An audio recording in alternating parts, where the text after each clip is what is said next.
consent to a recording, especially if you're not a state of Vermont employee. So I'll take a minute for folks to hit that button to consent to the recording.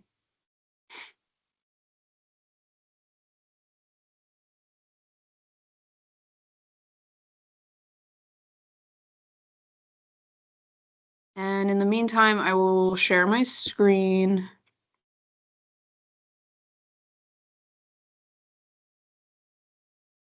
Good morning, folks. This is a public meeting of the Vermont Environmental Justice Advisory Council and Interagency Committee. It's currently 10:11 a.m. I know that the feature now with having to consent to participate in the meeting once the recording starts is new to most folks on this call. So if folks want to give like a thumbs up reaction to just say, I'm good. I have figured out how to consent to participate in the meeting. Just let me know. I just want to make sure that I'm not getting started before everybody's ready. Cool. And Carla, was that an intentional hands up or did you just hit the wrong button? Unintentional. Oh, okay, cool. All right, so we'll start today's meeting with our community agreements. So if folks want to just give these 5 community agreements a little read to themselves, and when you're ready to move on and you've accepted the community agreements, please give a thumbs up. If there are any concerns, please feel free to unmute and voice your concerns.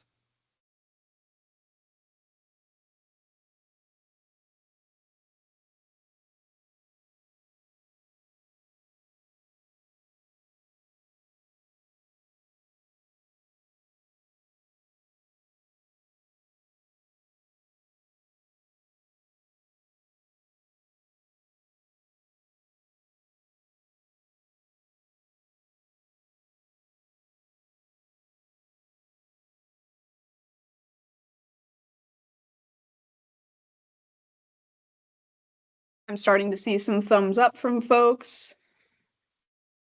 I can't see everybody in the meeting, so if you give the little reaction emoji, that's really helpful because it'll come up on my screen even if I can't see you.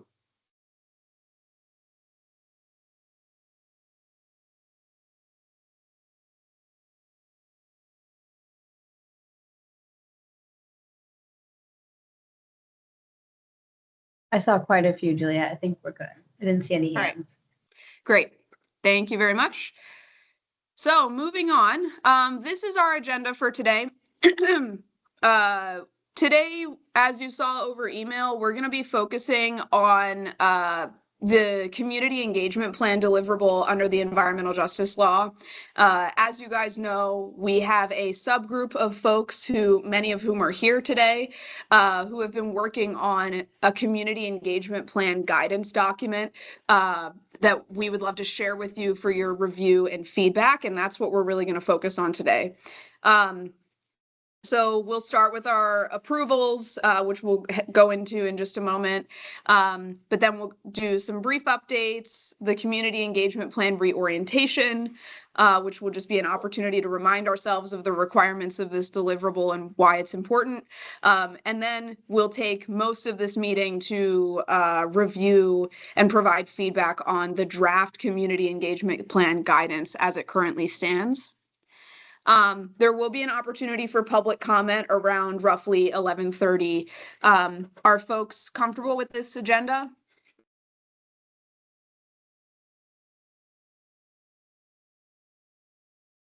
Yes. Yes, a lot of thumbs up, Julian. Cool. I know you can't see your screen. Yeah, I can't see everybody, so I appreciate the verbal yes. Yes. And the next thing I just want to take a look at before we move on is I do believe that we have quorum of both the advisory council and the interagency committee today. In your agenda for today, there's several meeting minutes that are listed from the last couple of joint meetings that still require approval. And so I wanted to ask if folks could take a look at those and please vote yes or no as to whether or not you approve of those past meeting minutes from both 2025 and 2026.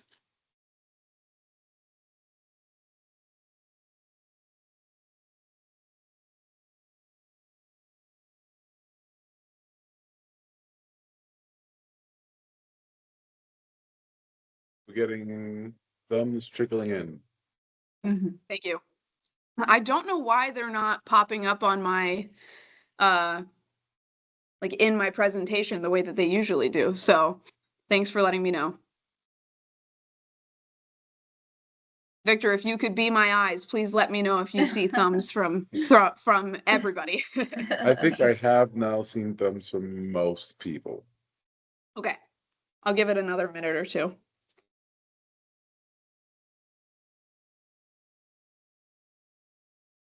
Okay, I'm going to pop the link for the agenda into the chat. Perfect. Thank you very much.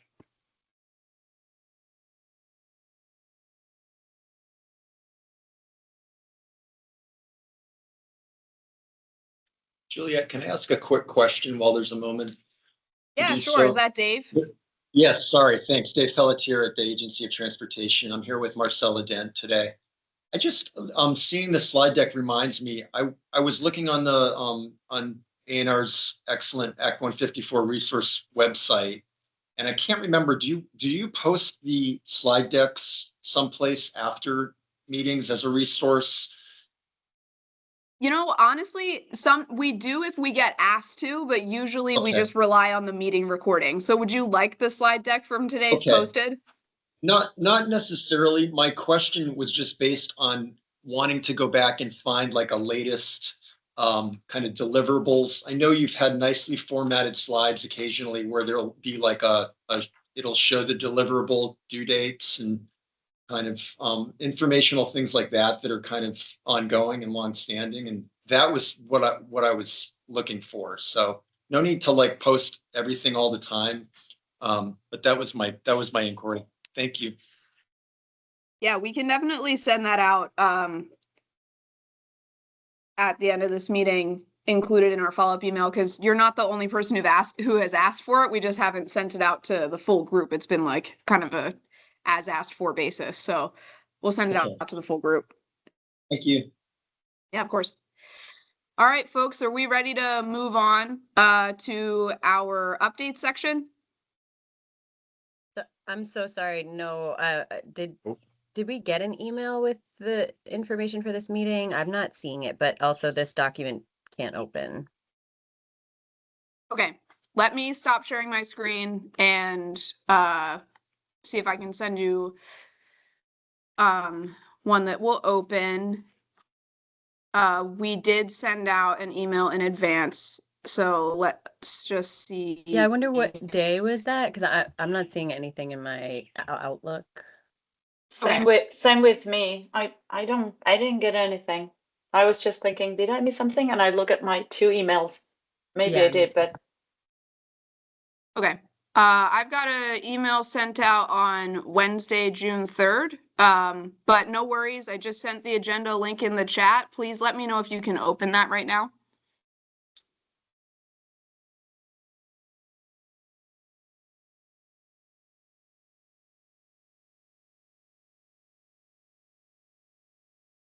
I'm good. I was able to open. Thank you, Juliet. Okay. And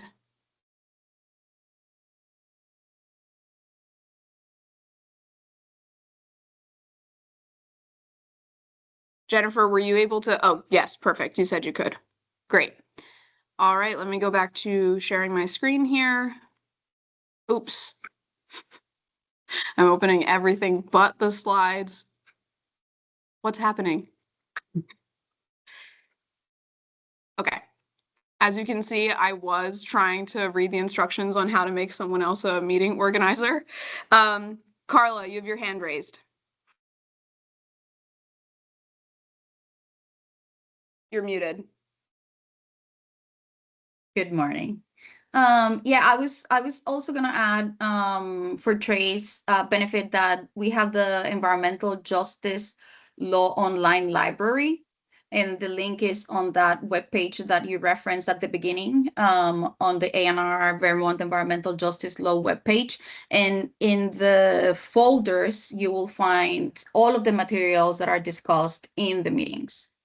So those documents that you are referencing about that contain the timelines, all of them are there, and they're organized by date of the meeting.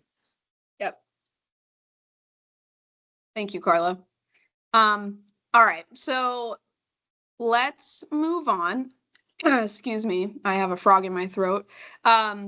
We have a couple of quick updates we'd like to provide this morning, and I was wondering, Carla, in lieu of Kim being present today, would you like to just quickly provide some of these updates? And then I don't know if there's an advisory council member who would like to speak to some of these updates as well.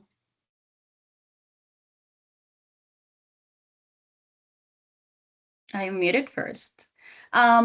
Sure. So first off, as the advisory council members present here may be aware of, on May 18th, 2026, there was an exchange of ideas and communications back and forth between some members of the advisory council regarding Senate Bill 325 outside of a warned public meeting. In doing that, the advisory council inadvertently reached quorum.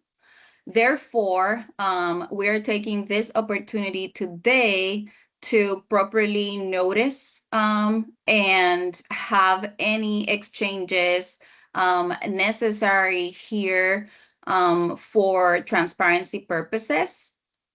So the email exchange, it's important to note that it stopped as soon as the environmental justice coordinators realized that quorum was met. And the conversation is intended to continue here today. So plans were made during those exchanges to address matters pertaining to actions of the council regarding 325. So I'm gonna open the floor now just to make sure that there's clarity with regards to process, and what we're trying to do here is cure some of those deficiencies that occurred during those exchanges in writing on May 18th.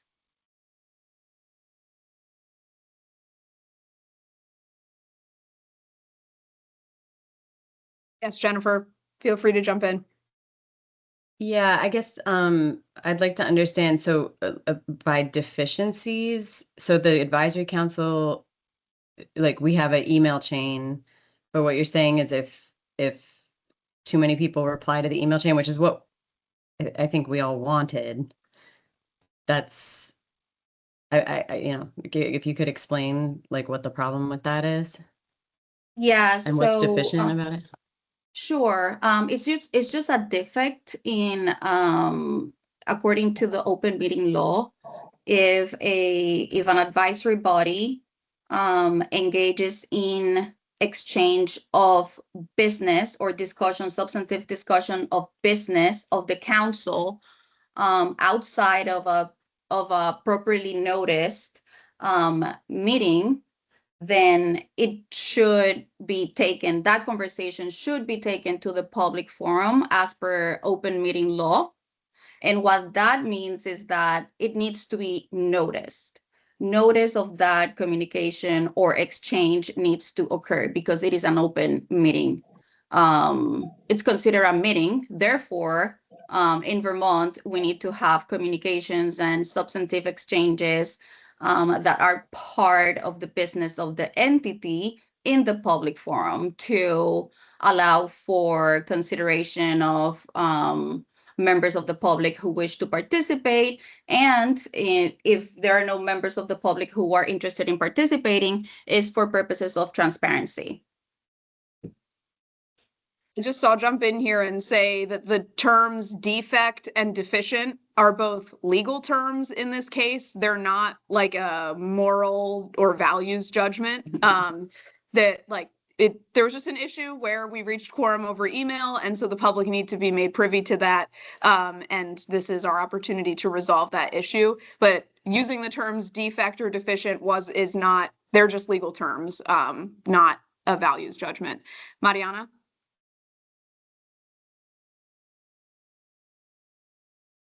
Thank you. So basically what we are saying is that we should talk about this right now. Am I understanding correctly? Yes, if someone could provide a brief explanation Cool. of what was discussed over email, what the vote was, that would just be helpful to notify the public of the exchange that occurred. Is this Okay. where I can jump in, Carla? Or Juliet? I'm not sure. Don't worry about it, Grace. This is in reference to a Oh. this is in reference Oh. to something that the advisory council Oh, I thought this was about discussed. mine. Okay. No, that did not result in a violation of open meeting Never law, so mind, no worries. sorry. Go ahead, Mariana. So it would be a good thing to notify the public to read the email, or someone who is closer to the issue within the council can, in a sentence or two, say what we were saying. I am not good to explain it by heart, particularly because I am not very well educated on what the Senate Bill 325 is about, but I can share that we were just trying to offer support to the efforts that are already undergoing that has to do with community engagement and prevent further expenses that seem perhaps not necessary, given that there's already so much community engagement that has been constructed by so many partners and so many agencies. And I'm sure I'm missing something. And I know some of the council members may be able to explain this a lot better than me, but I am giving you an intro. So that's it for me now. Thank you for sharing that, Mariana. And I don't know, Victor, I don't want to put you on the spot, but since you ultimately had submitted the letter to the legislature, if you wanted to provide a quick explanation, that would be extremely helpful as well. An explanation of what was in the context of the letter or how things shook out? Both, if you can, briefly. Yeah, to the best of my abilities. There was a letter sent out that was co-signed by the whole of the advisory council, and that letter pertained to potentially helping to cinch up some financing towards the work we are doing so that we can better overlap causes. So there was an amount of money going towards trying to repair some of the issues with a different law basis that would have some amount of community engagement. It was kind of meant to repair something that was lacking in that endeavor. But what it was trying to pay for is essentially things that the EJC is already working on through the law. And if that money had gone to us, it would have made it a little better as far as like the underfunding that kind of initially happened with the EJC. So the goal there was to just make sure that we could kill more than feed more than one bird with a scone, in essence. So let's try to line these things up correctly so that the goals that this bill is trying to address are funded towards a place that is already trying to address its concerns. So we sent that letter out. I do not believe that the responses were met with success, but I might not be fully updated. But that is my understanding. So we try to align goals financially, and we sent out a proposal for that alignment, and I think it was not taken up. Is that correct? That is correct. Jennifer? Yeah, that's my understanding, was that was largely ignored, and that the goal being they did move forward with community engagement planning money for pretty niche topic. And I think it involves the Land Use Review Board. Like it's meant to give advice to a couple different agencies potentially. I haven't seen like the final language, but I don't think it was changed much. But basically the EJ Council, we really didn't find out about this until it was way too late. So that's kind of where we were. We weren't brought in until they were already in the committee, like the reconciliation committee type thing that they do. So unfortunately, it's largely ignored. I think they reference the guiding principles that the people who are going to be writing the plan should follow our guiding principles, but there's no integration with the rest of our work.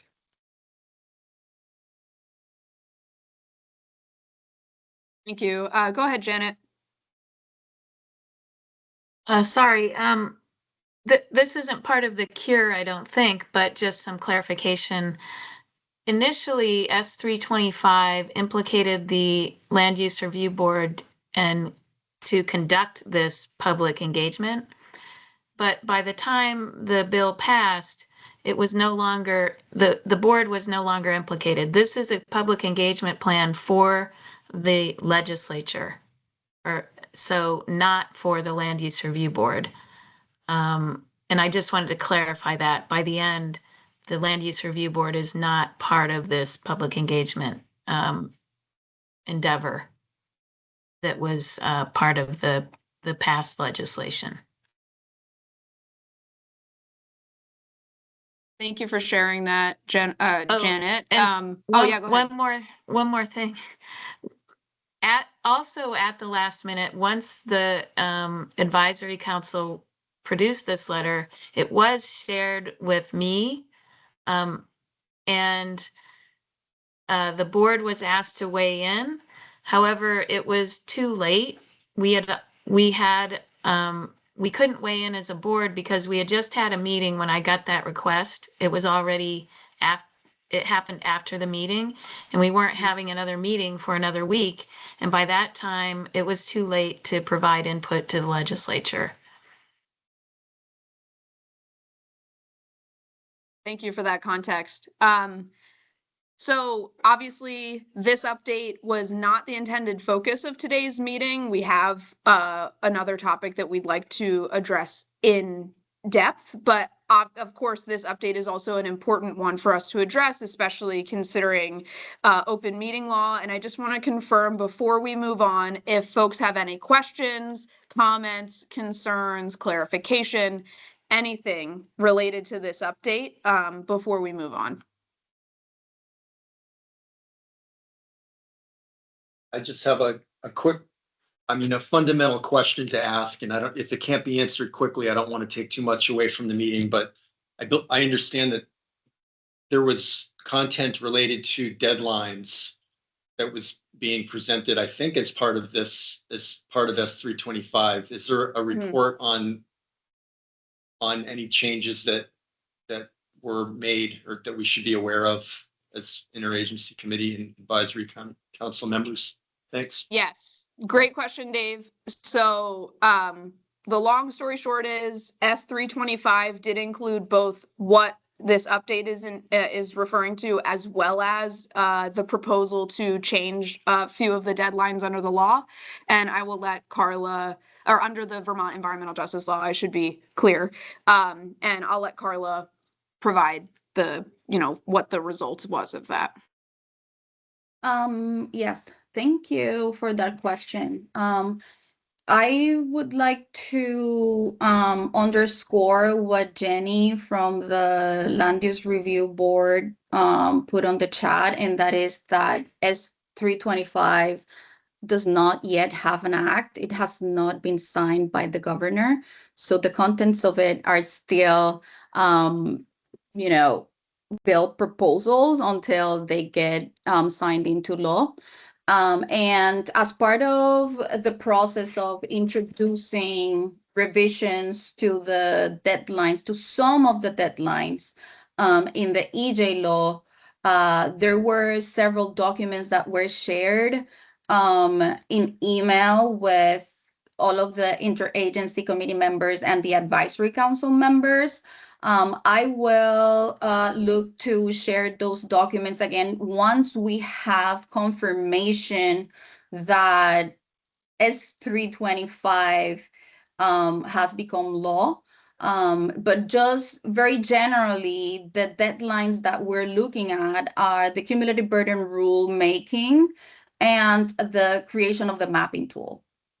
And the purpose for the realignment of those deadlines is that, as originally captured in the EJ law, there was not sufficient time from the finalization of the EJ, of the mapping tool, from when the deadline of the cumulative burden rule was due to consider outputs of the mapping tool to create the rule, which is odd in terms of, what we know is helpful to come up with good, sensible cumulative burden rules. So the proposed deadlines would allow sufficient time to finalize the mapping tool, gather all of the relevant information that will be discovered and produced as part of the community engagement processes. And then we will finalize the cumulative burden rule. So those two are the really meaty deliverables that are realigned or restructured. Thank you, Carla.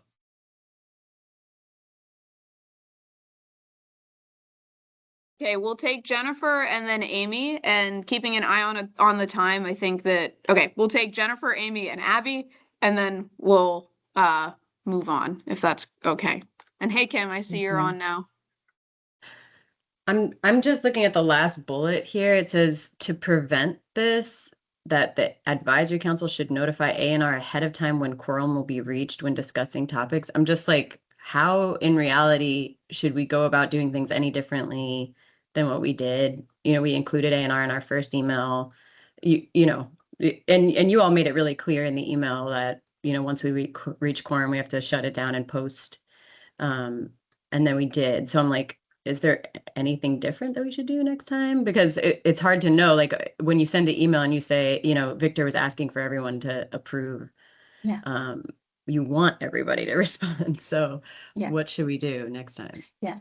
Thank you, Jennifer. I really appreciate that question. And I think it would be the first part, right? Like once there's action from the advisory council that's intended to elicit feedback from other council members, that you would let the environmental justice coordinators know so that we can come up with the best path forward. And the best path forward, depending on the kind of feedback that you're seeking, may be to hold a public meeting for special circumstances, like an extraordinary meeting or a special meeting under open meeting law. And then it would be publicly noticed, and then the business could be undertaken as part of the conversations in the public forum. But I want to mention that, this is a new space that the advisory council is navigating alongside A&R. And I think just with a little bit more foresight, we can all work together to ensure that we're not running afoul of the open meeting law. Thank you.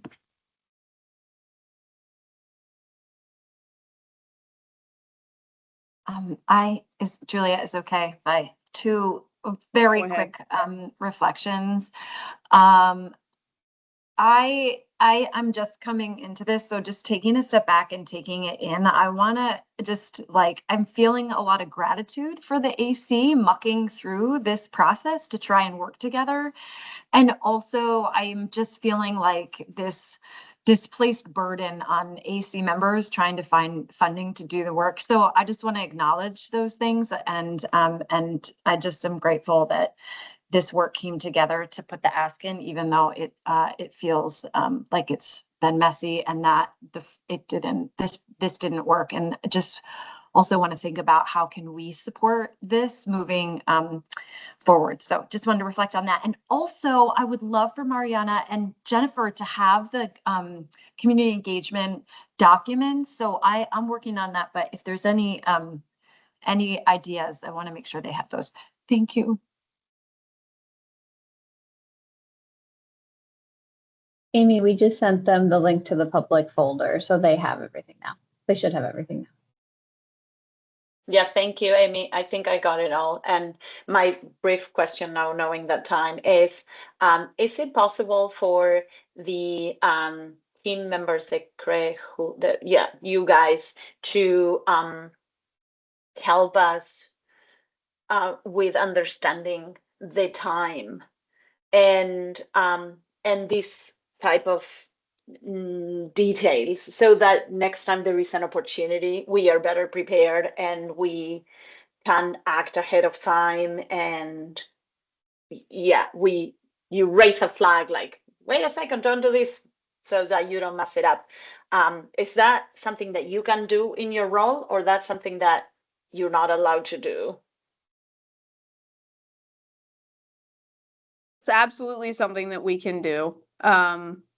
We do our best in every public meeting to be clear about the line between complying with open meeting law and not complying with open meeting law. But we can definitely have a conversation preemptively next time something like this comes up, so that next time something like this comes up, you guys know what the correct steps would be to take, so that we can avoid potentially running afoul of open meeting law in the future. Awesome, thank you. And also a timeline. So also perhaps we can work ahead of, because it feels like we were a little late to even present that, even despite the fact that we, interrupted this process that should have been done differently.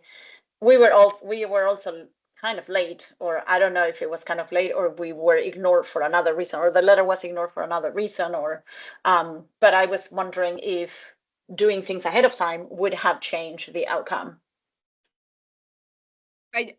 I would defer to Carla on this, but I do think that the letter was on the later side, considering where we were in the legislative session. But I will also say that that is not within the role of the EJ coordinators to kind of ensure that you guys are notified. We are not able to do legislative advocacy. We can just ensure that you guys follow open meeting law when you do try to communicate with the legislature. So that's something that we might not be able to solve for you.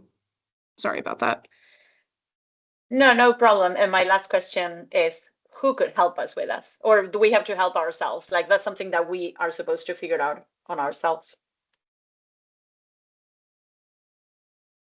That's a great question. I wonder if there's a way, I would defer to anyone else in this call, but if the legislature provides any sort of legislative briefings that are short and sweet and to the point, that would be easier for the AC to identify if they wanted to jump in. I see Janet might have a thought on that. Do you want me to jump in if I have a thought on that? I think that would make sense, yeah. Because I'm ahead of Kim and Abby, but I'm behind them.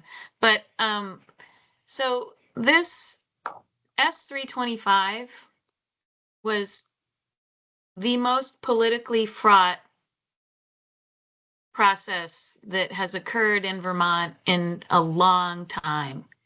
That whole the whole fervor behind it was an uprising by rural Vermont. And I'm not sure that there's anything that the advisory committee could have done to insert themselves. It was moving at a pace that had to happen. This was threatening the Democrats' majority, basically, if they didn't do something about Tier 3 and the road rule in the previous Act 181. And what part of what happened was the legislature realized that they needed more public input before they suggest these kinds of solutions. And so initially they were putting it on the Land Use Review Board. Then they realized, well, really, it's the legislature that needs to do this public input before, and so then there was a scramble to try to figure out, okay, how can we do this? And they heard from the Vermont Council on Rural Development, which does these community visits all around the state, and they've been doing it for more than a decade, and they're really successful public engagement efforts, and they kind of have this formula. And then there was this effort to try to get the Land Access Opportunity Board somehow engaged as well. And I'm not sure that the legislature had the wherewithal to sort of try to make that work because of the pressure that they were under.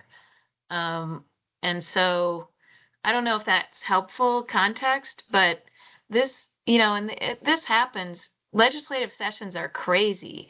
Legislators are drinking out of a fire hose the entire time.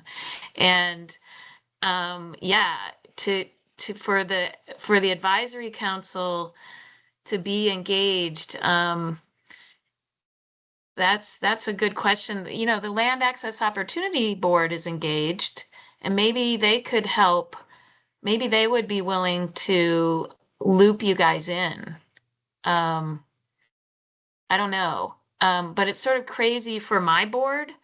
Like we're getting requests from different committees to come and testify, and we have a couple days to meet as a board and provide that testimony, provide consensed testimony of the board, and it's crazy.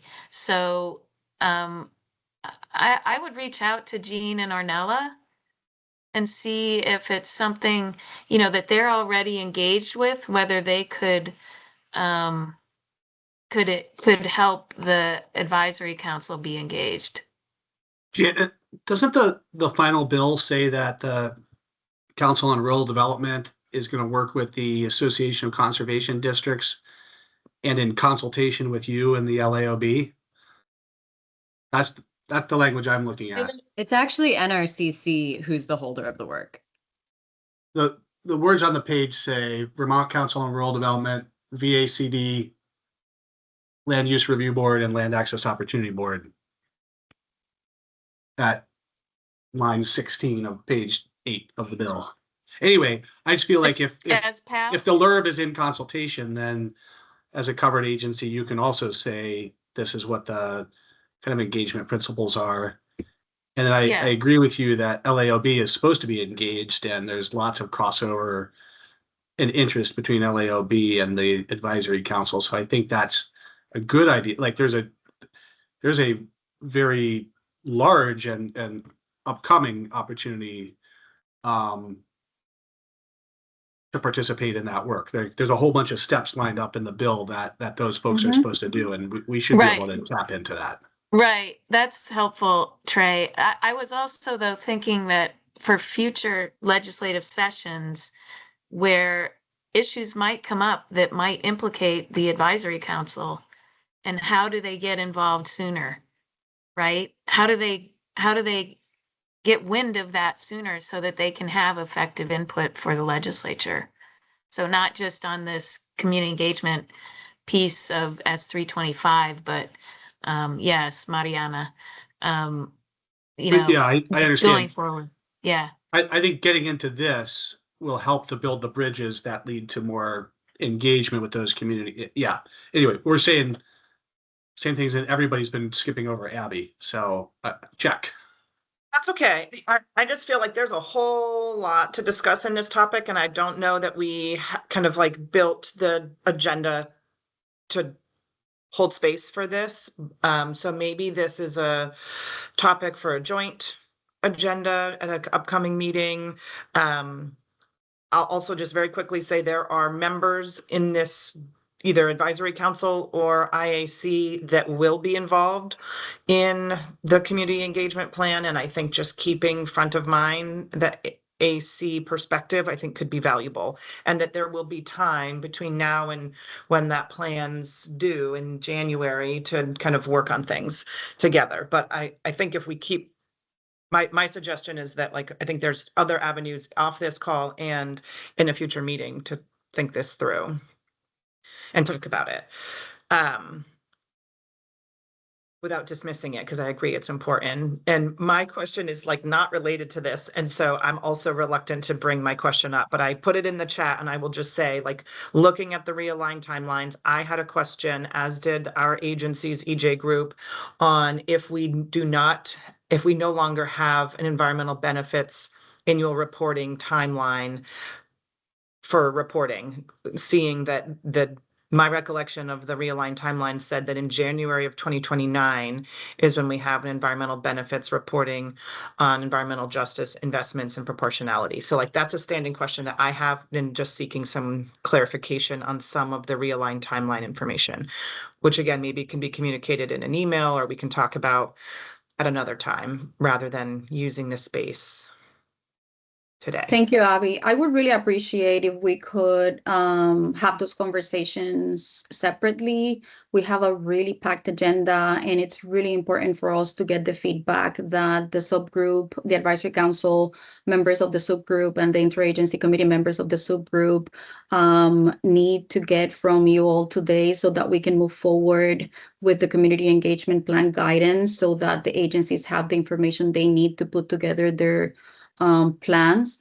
I definitely support the suggestion of having more conversations around how to plug in the advisory council when relevant pieces of legislation are being developed.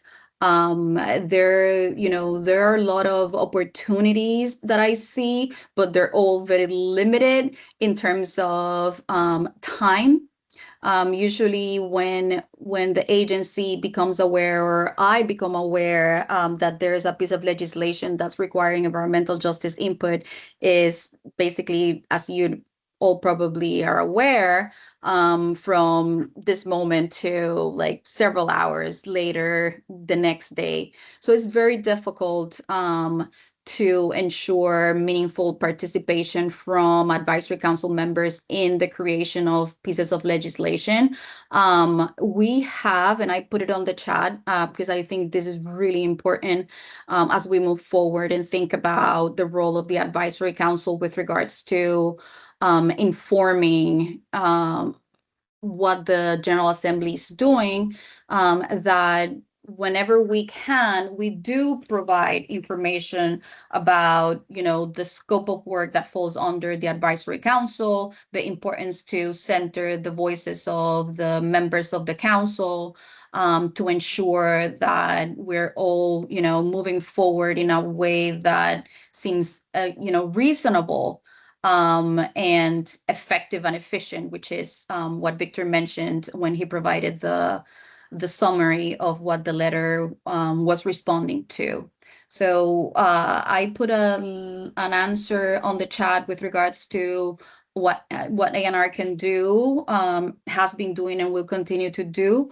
But I support having more conversations to integrate more the council into legislative processes. And Abby, we'll share timelines once we know what's going to happen with S325. We do think how things are going to pan out, but we just need to make sure, we need to wait to make sure that we're not getting ahead of ourselves in terms of the technical assistance that we're going to be providing.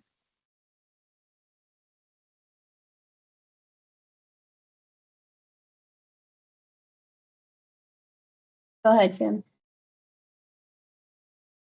Are we in a place to pivot now? All right, sounds good. Hello, everyone. Thank you for your patience. I apologize for being a little late. I had a family emergency, but I am here now. Everyone's safe And yeah, I helped kind of shepherd the process along to get this presentation finalized. So I'm glad that I'm here to move us through it. Okay, Juliet, are you okay to share your screen? Yes. Thank you.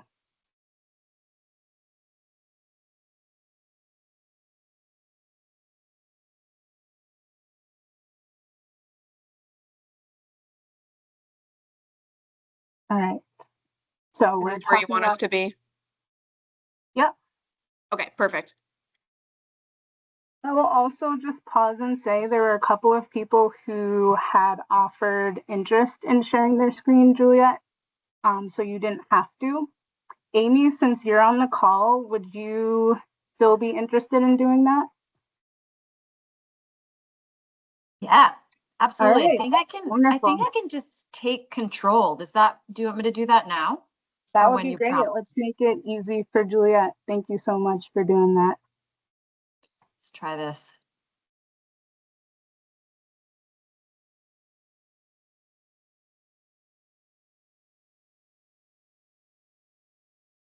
Many hands lighten the load.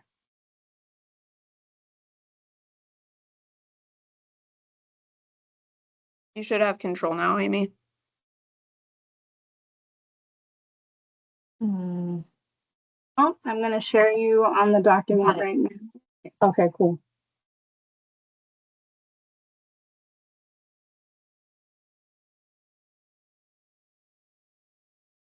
I see. It looks like I do, but I don't have the power to advance slides yet.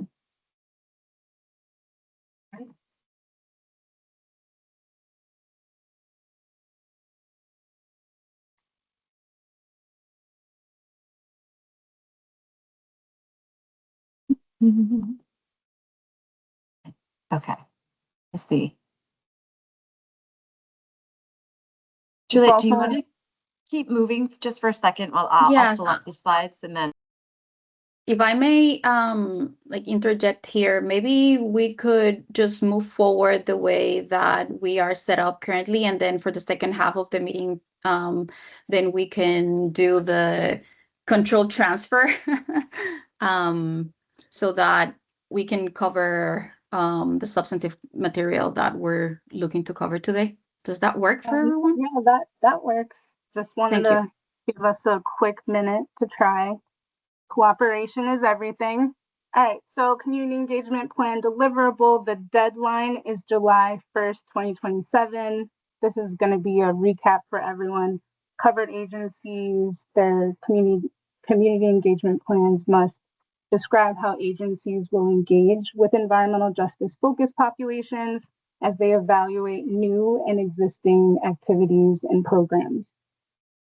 They also must describe how agencies will provide meaningful participation in compliance with Title VI, be informed by the core principles of the Vermont EJ, core principles of community engagement, and then also be developed in consultation with the advisory council.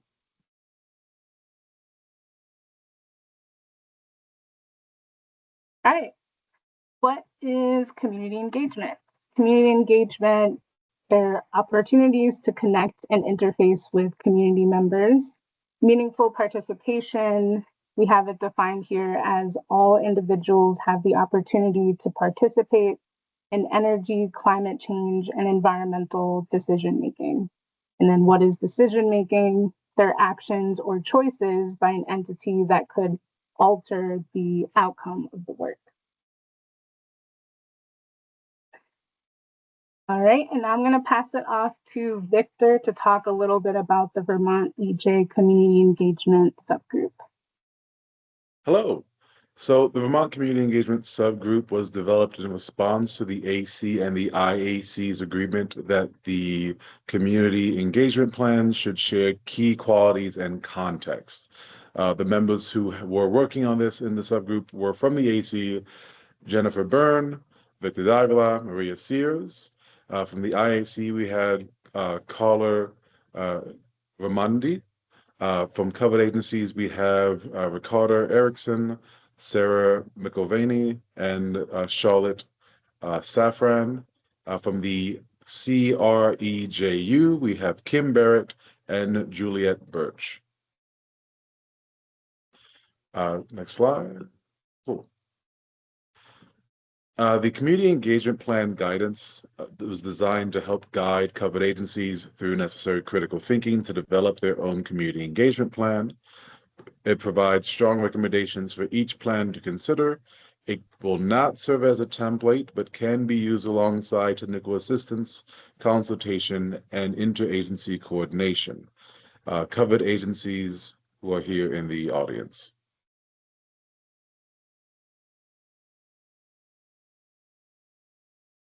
So how did the subgroup get here?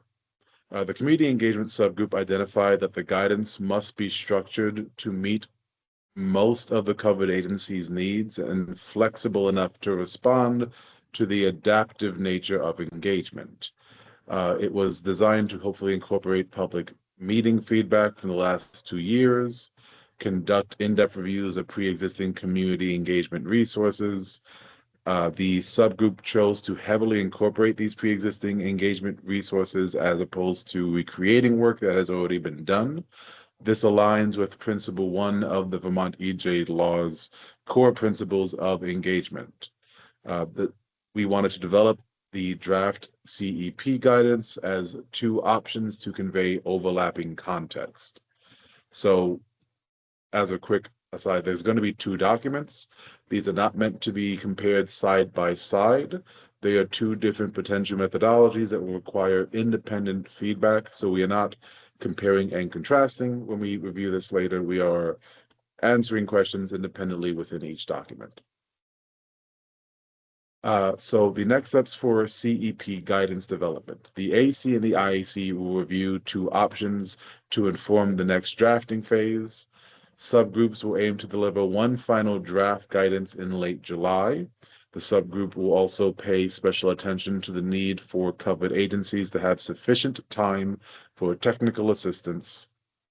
The subgroup has identified that the drafting process must embody the same community engagement best practices we are asking covered agencies to use and principles that are reflected in the core principles of community engagement. The subgroup identified in their most recent meeting on June 5th that this might look like pivoting and problem solving when things gain a sense of urgency. This means that the AC and the IAC will need to determine a time frame that responds to IAC's implementation needs while allowing for an equitable and effective guidance development process.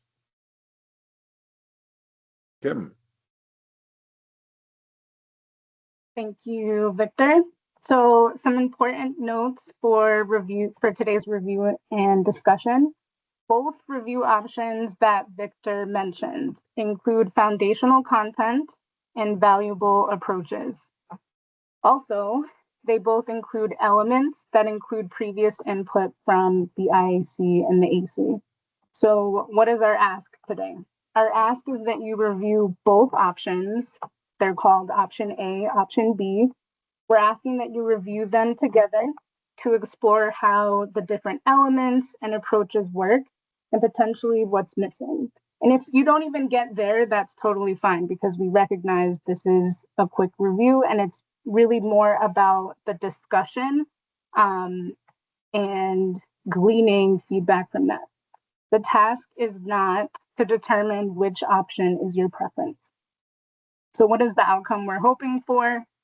We're hoping for the subgroup to create 1 draft guidance document that includes the strengths and the lessons from today's review of these 2 documents. So we'll leave being able to say, now let's craft 1 draft guidance that includes the strengths and the lessons that we learned here. Does anyone have any questions on that? Does it feel clear?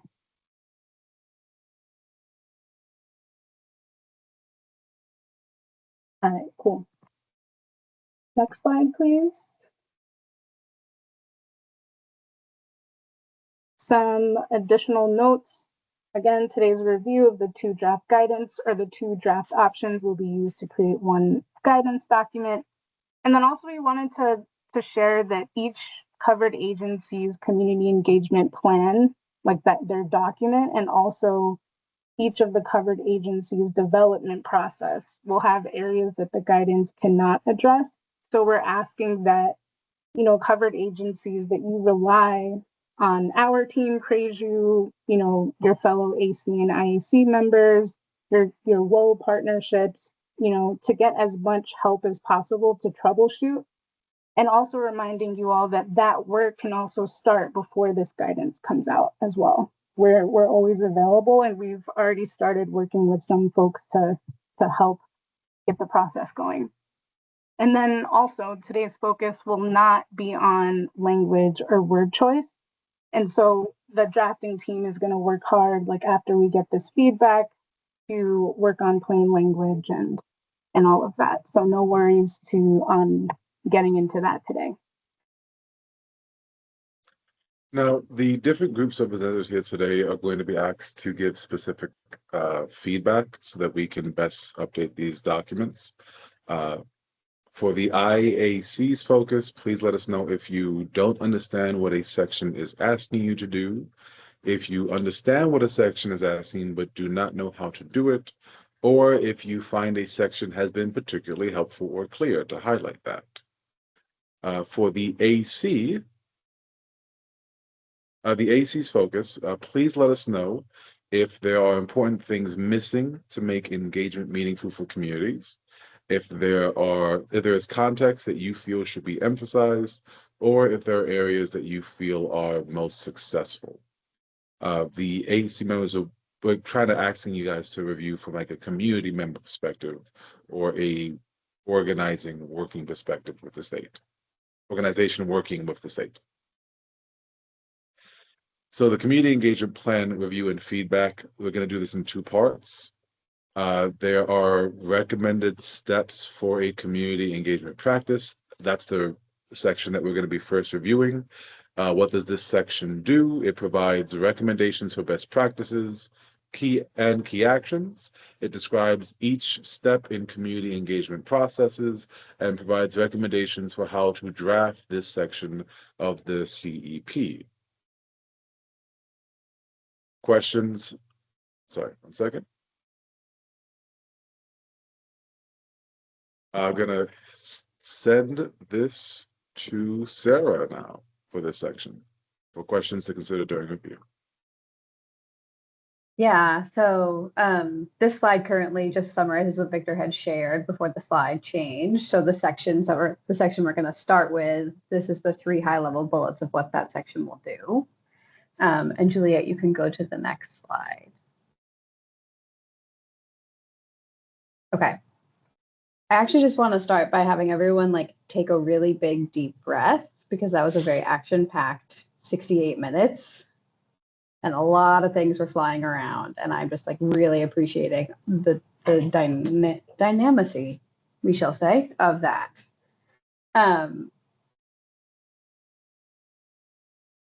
So on this slide, there are high-level questions that the subgroup was hoping folks could consider. So there's a first tier, right, which is like what perspective, what hat are you bringing into this review?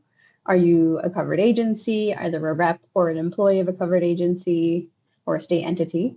Or are you someone who's coming in more from a perspective of a community member or an organization, as Victor had said? Additional to those perspectives, we're hoping that as we look at these 2 different ways of presenting information, folks can think about like what in the content feels right, feels helpful, feels like I understand what I'm meant to be doing and I understand how to do it. Same with the organization of the documents, what's helping me to understand what I need to do and how to do it, and what are pieces you feel like we should carry forward. And then, perennially exists the questions like, are there things that are missing that you want to let us know? And I think if you go to the next slide, Juliet. Yep. So we're going to be going into the key steps outlined for this section. They are before the engagement, during the engagement, and after the engagement. For option A, the first document, that is going to be pages 13 to 26. For option B, part 2, that's going to be pages 7 to 16.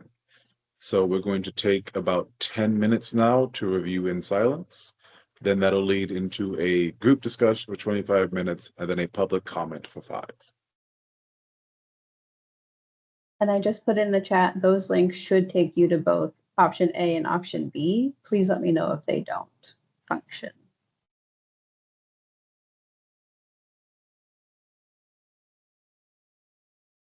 And just as like a nice housekeeping, like when you're done reviewing the document, feel free to put a thumbs up.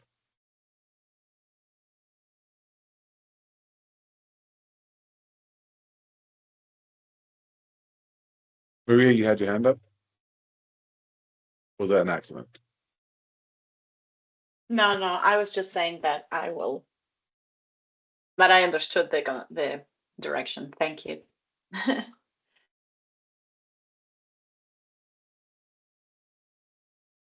Jennifer, we're taking this time individually to look through the 2 documents for 10 minutes, and then there will be interactive discussion between folks.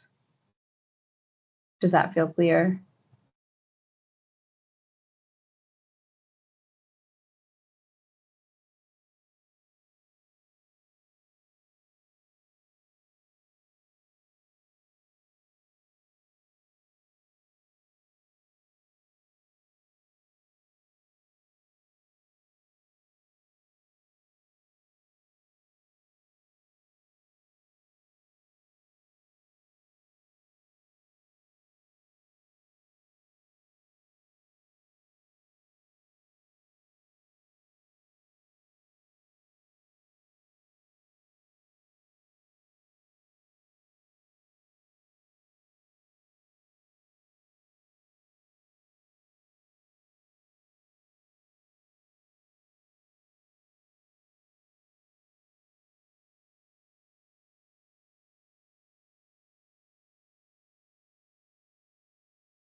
a very gentle 2-minute warning for folks.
Okay.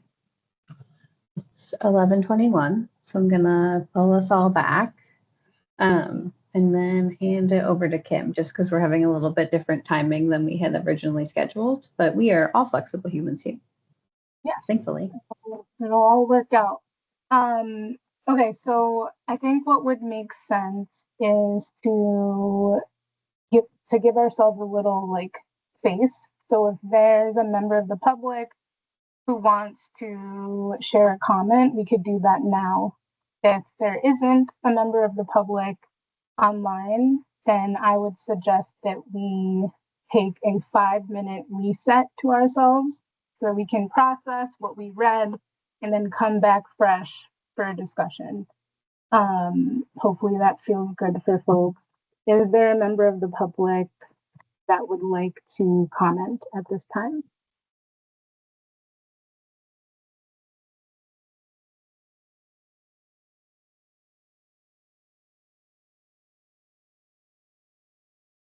Okay, it doesn't look like it. So you get 5 more minutes of time to yourself. We'll come back and then jump into discussion. Enjoy your little break, go to the bathroom, do what you need, get some water, and we'll see you back in 5.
All right.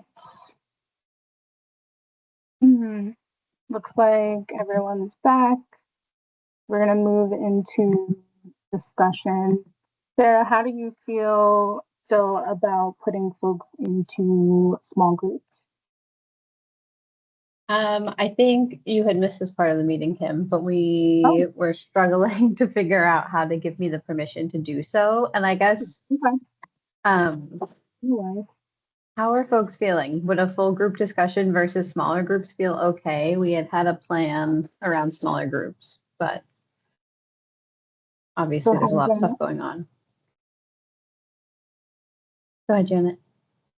Sorry, I think given that we sort of sidetracked ourselves, if people are comfortable, I think it would be more efficient and better to do a full group discussion. Sounds good.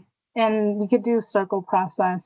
That way everyone gets, heard. Yeah, that's a great compromise. Thank you, Janet, to make up for the time. Okay, so just in the interest of time, I'll just call folks out. So let's see. How about someone from the AC? Jennifer, would you like to go first? Is that okay? No, I'm not prepared for that. Okay. Whoever would like to go first can start.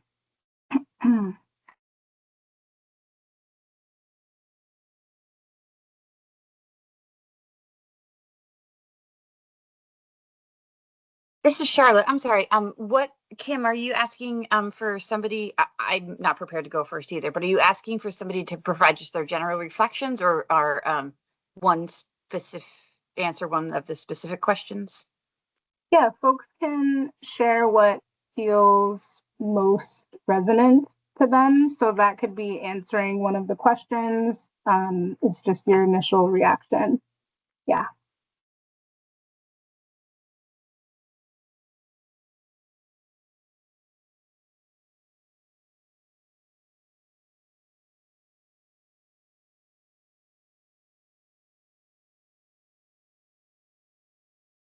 Okay, I'm gonna put the questions in the chat.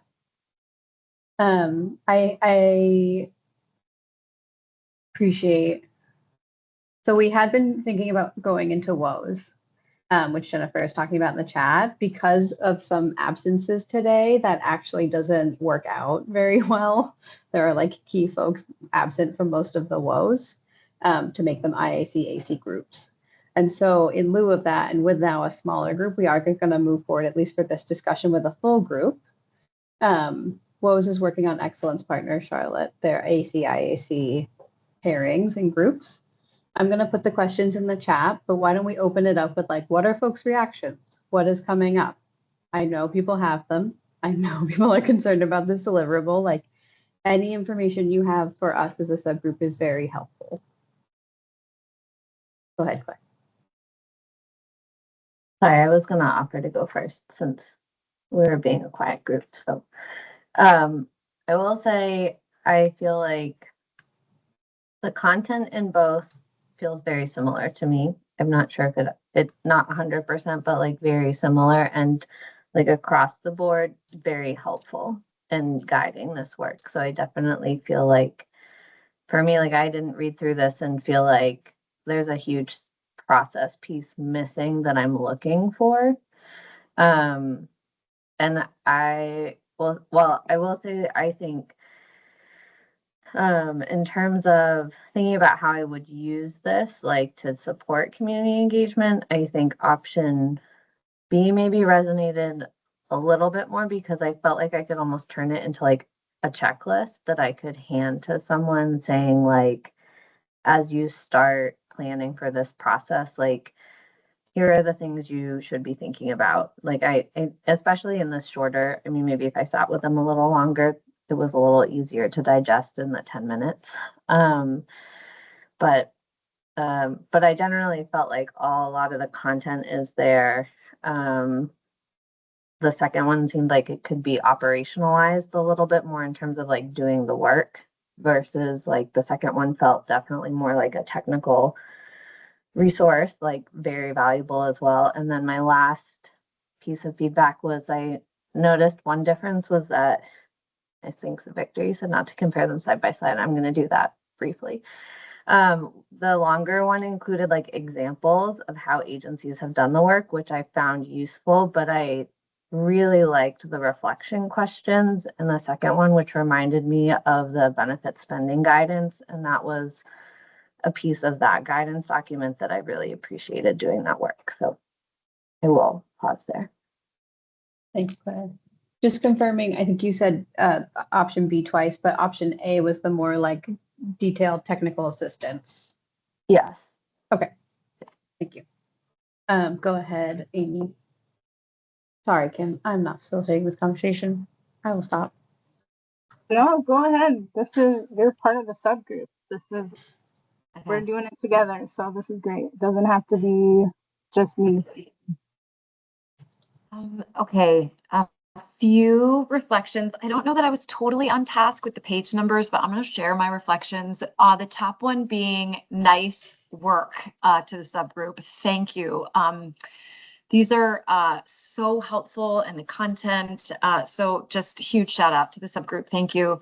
One thing that resonated with me was applying the framework in different contexts. I think that was out of the page limits, but I wanted to say that really resonated in terms of trying to work with regulatory programs. And so that was really cool to see.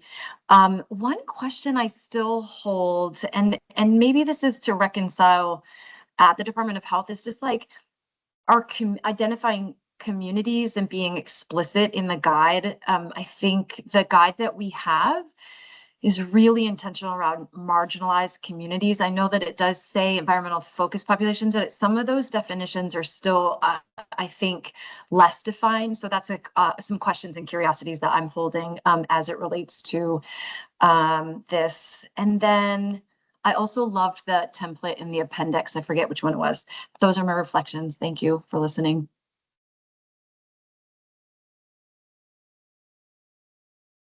Go ahead, Carla. Just want to read from the chat comments. Janet mentioned, agree with Claire, although I liked some of the narrative context of option A. Grace found it very helpful. Option A was very helpful because my brain works better in outline and template format. Abby likes the reflection questions. Trey had a meltdown with Teams.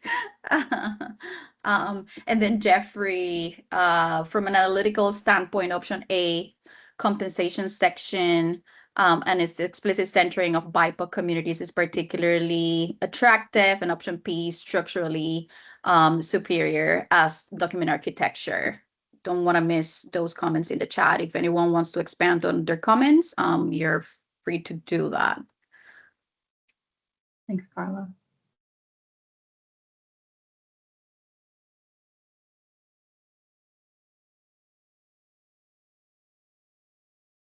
Also want to capture that Sarah added questions to the chat to help the conversation.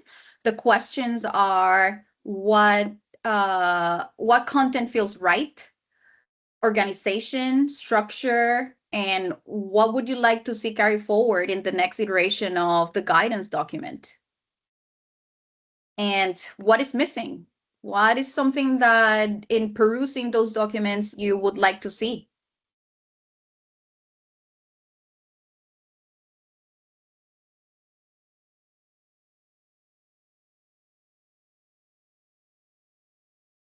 Go ahead, Abby. Thanks. I don't know that I have a whole lot additional to add necessarily around the documents at this exact moment, but to answer and respond to the question of what I would like to see, I find these guidance materials helpful in kind of deconstructing what this CEP deliverable is, but I will admit I'm also just still finding the collective task and deliverable overwhelming.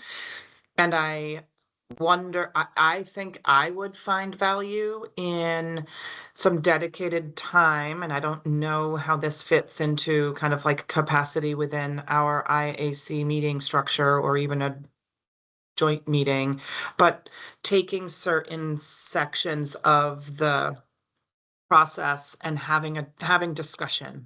So hearing kind of like real shared experience and best practices and successes or challenges and failures from any and all of you, as just a way to really capture kind of like the human in the process portion of these various kind of stages and phases of a community engagement plan.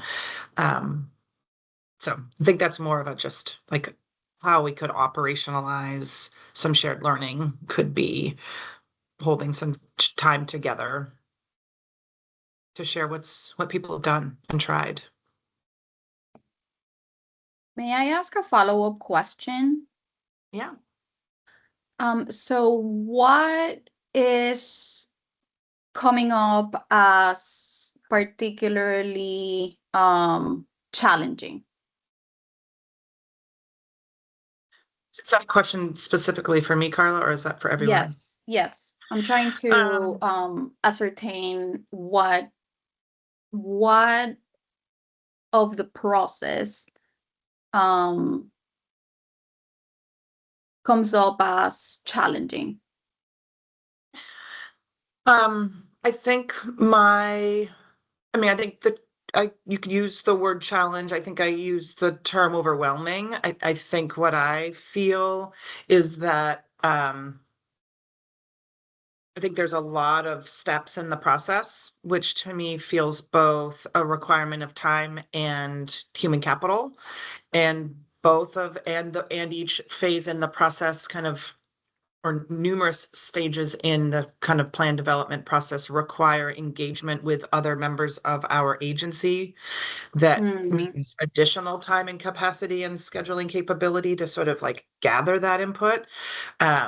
Like even just like identifying communities. Like I'm one person within an agency. I can outline communities from within my scope of work and with my specific team that I engage, but to identify the communities of our entire agency, that requires me to engage with other directors or with each other division within our agency, because we do different work. Some of us do regulation, some of us do development, some of us do, rulemaking, others do grant making. So I just am acknowledging that there's like a variety of just conversations that like in my mind, as I read through these, I'm trying to spin like, okay, like how the kind of the detail of like, how are we going to capture all those voices? That's just within our agency.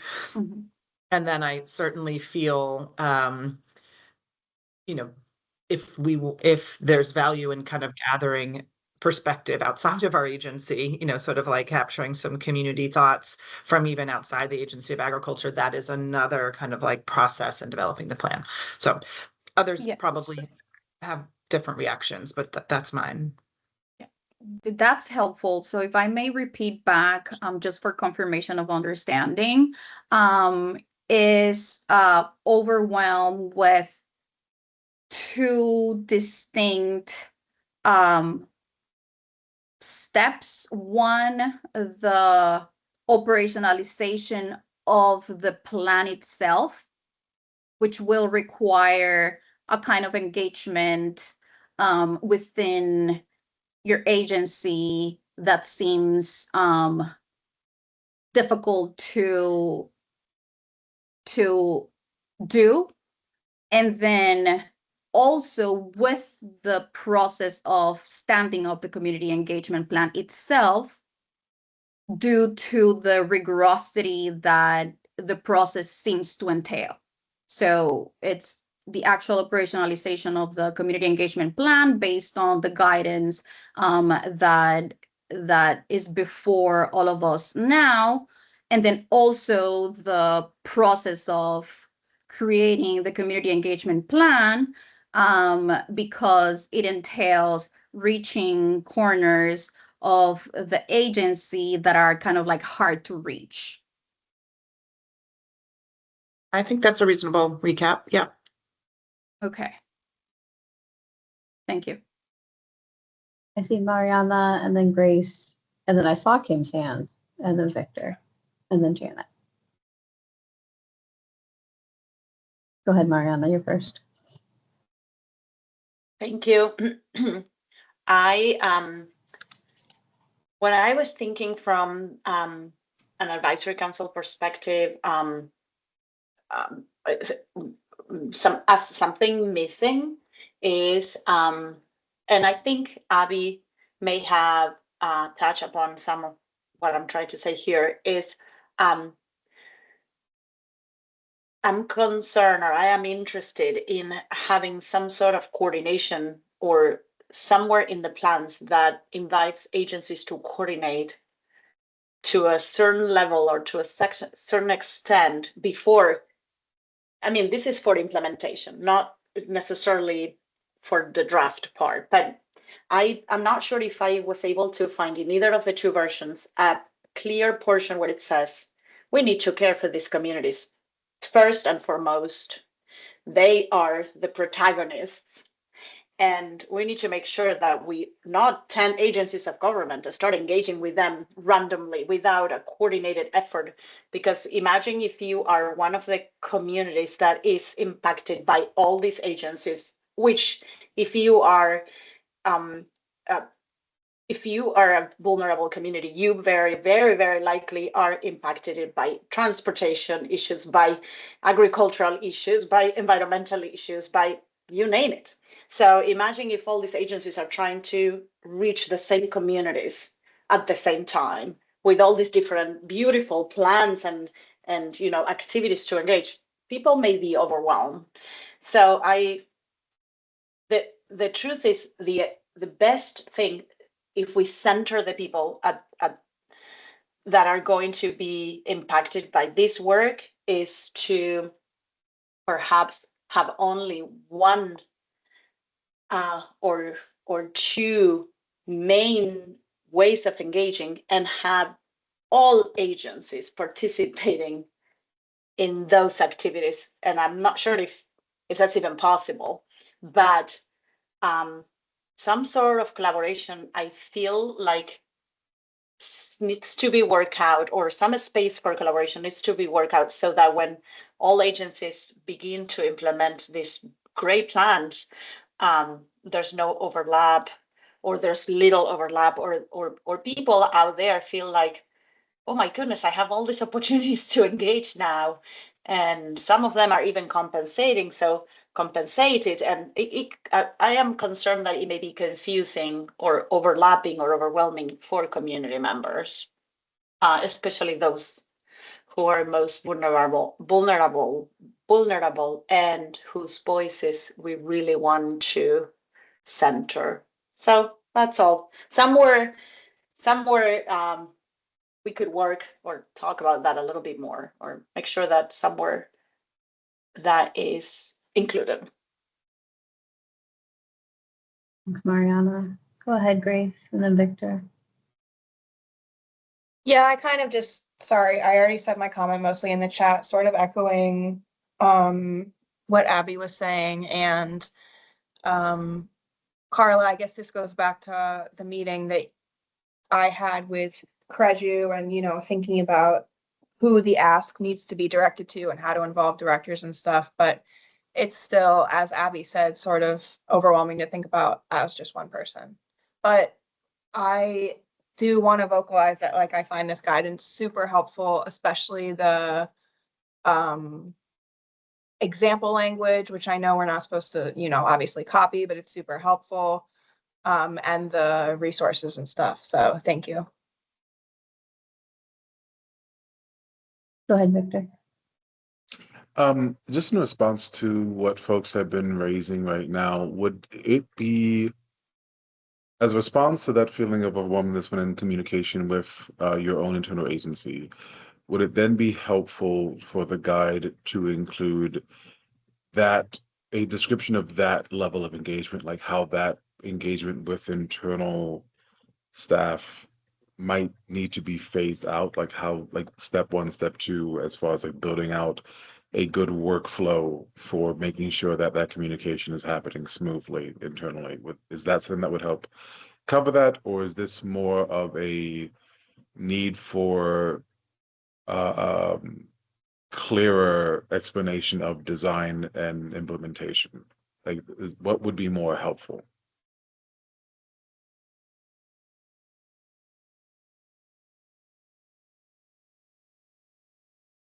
I think folks can, if anyone has thoughts now, certainly, respond in the chat as things pop up. But I think we'll keep moving with hands unless someone has a direct response.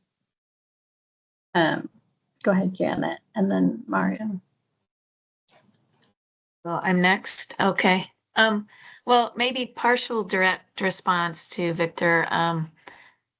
Probably that wouldn't, I can't see how that would be helpful to the whole group because all of our agencies are different and have different roles and capacities, and it would be too difficult to make that work across such diverse structures, I think. So just in answer to that, but just thinking about what Mariana brought up and, sort of engagement overload of our communities and how complicated this is because all of our agencies are engaged in various statutory kinds of activities that differ. And, those sections in both of the options that discuss rulemaking, permitting, and in the various different kinds of situations, all of those are so different for each of us. It seems like it would be a really, I don't know if there can be sort of a clearinghouse that this group could sort of hold as to where each of us are in certain engagement activities, and whether that would be helpful, Mariana, I don't know. But it's very complicated across government to try to streamline this.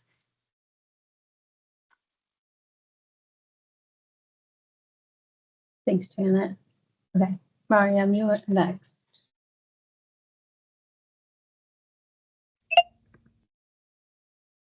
Hi, everyone. Good to see you all after a very long time.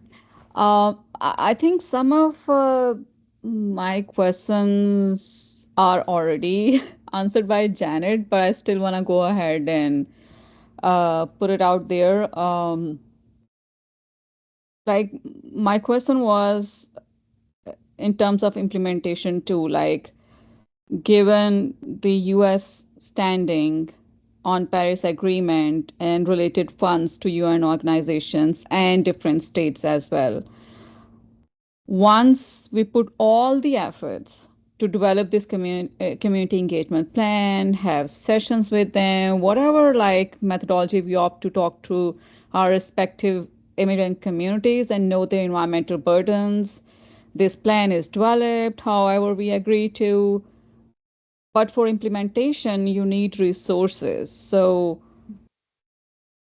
otherwise, all this hard work and time would be kind of wasted if we don't get back to resources, don't get back to communities we would be involved with, because eventually they would like to hear that what are the solutions for them, what the government or this agency would be doing for them to reduce their environmental burdens.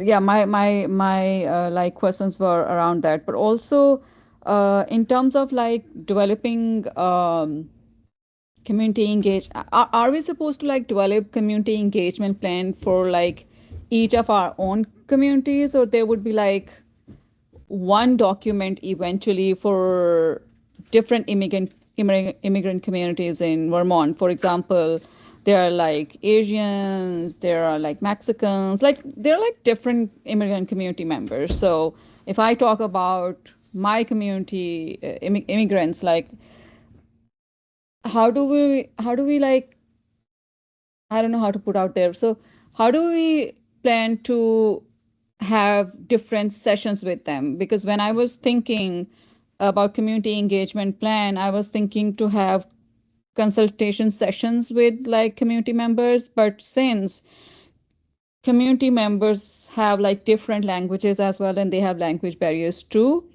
So there would be more than one session. So I was kind of looking for clarity that how many sessions we can have with different immigrant community members to come up with to develop actually community engagement plan for our respective immigrant communities, if that makes sense.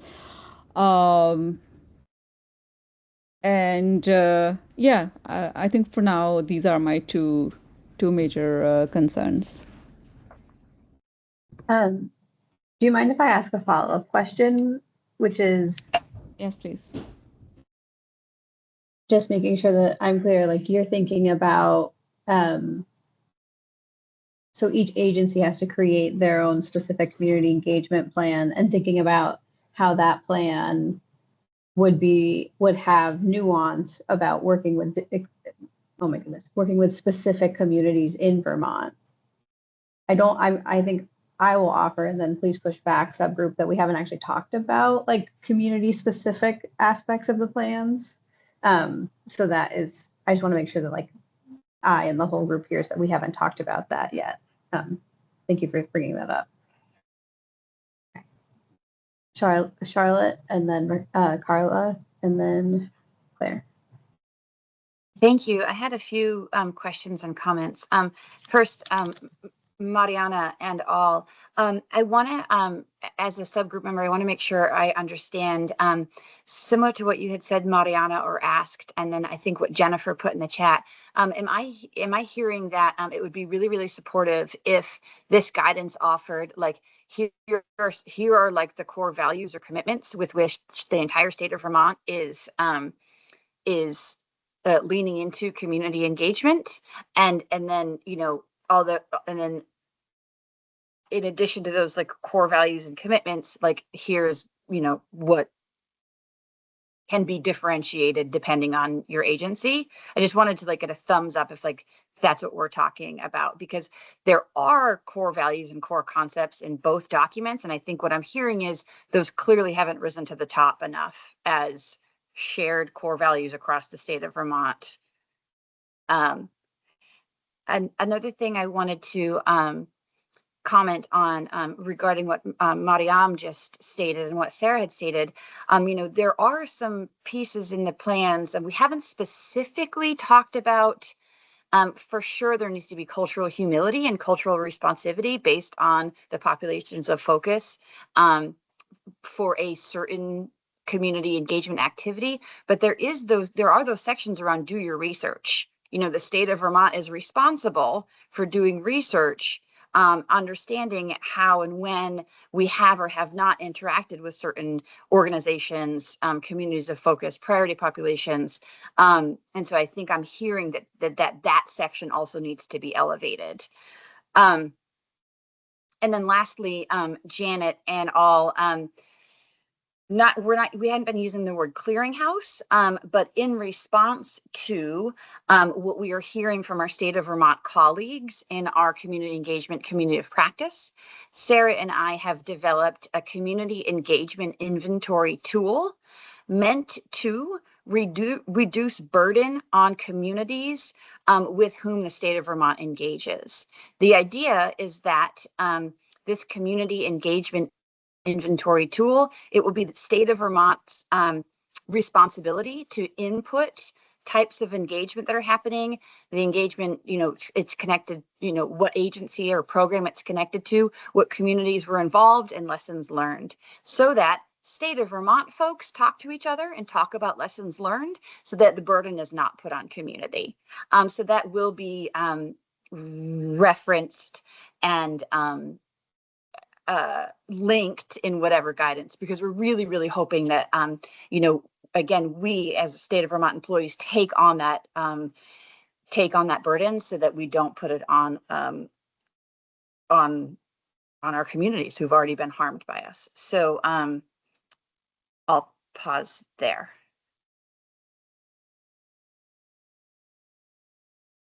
Carla, and then Claire, and then I'm going to pass it to Kim for a little bit of like a break and a time check after Claire.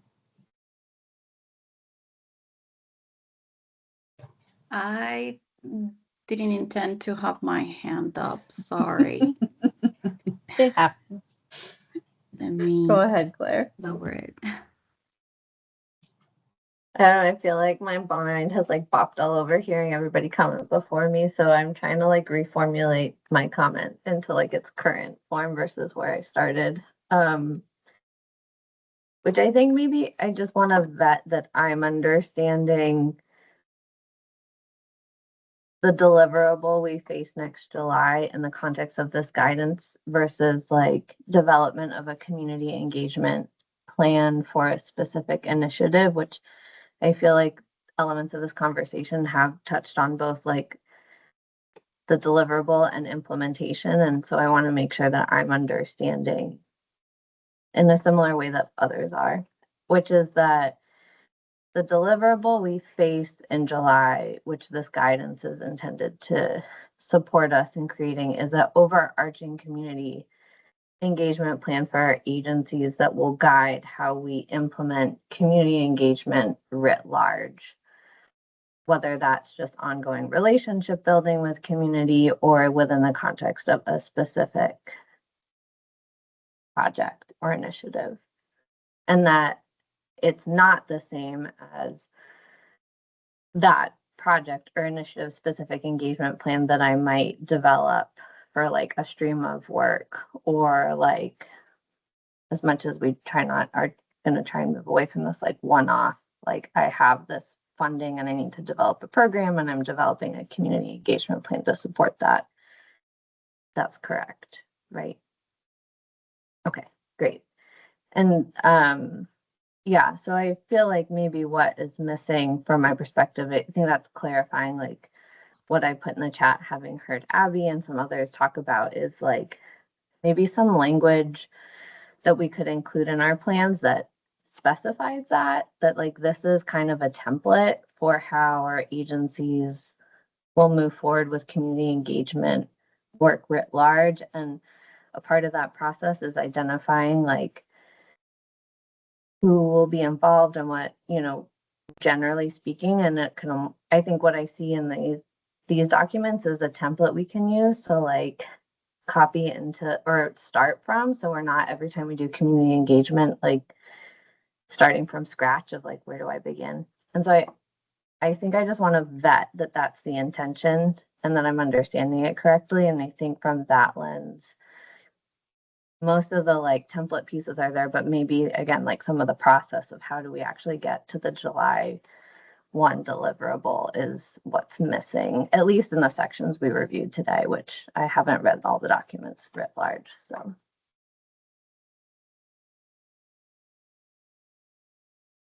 that's a good segue. Oh,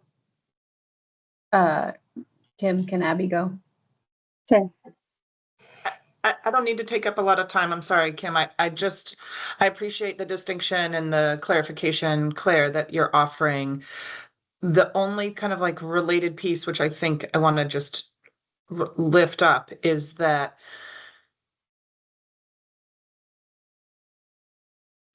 I'm feeling, and again, we haven't had these conversations in our agency yet, but I am feeling that before we'd have an agency, a collective agency agreement around the creation of a plan, we will need to have some conversations around like the execution of the various components. And what I'm trying to say by that, and I'm probably not doing this very clearly, is that if the intent is for the agency to create a plan that would be utilized uniformly across the agency, recognizing we all do a variety of different work and we have differing responsibilities in various departments and divisions and sections, however each organization is organized, I'm feeling like there's going to need to be a lot of conversation around the different components, even though we don't have to actually do those various stages in the creation of a plan. Everyone's going to have to talk about it and feel comfortable with it. And so that's a piece to me that's feeling like it's going to be time consuming and probably a fair amount of like negotiation and compromise. So, and that may be different at each agency department level. So when you say everyone, Abby, everyone within each agency? Yes. Yes. Yeah. Like the internal process of discussing elements of a community engagement plan and levels of confidence with the ability of the entity to actually implement those components. Indeed. Okay. Yes, I agree. That definitely is an integral part of the process of developing a community engagement plan that that the agencies are looking to implement. Yeah, the viability of the components.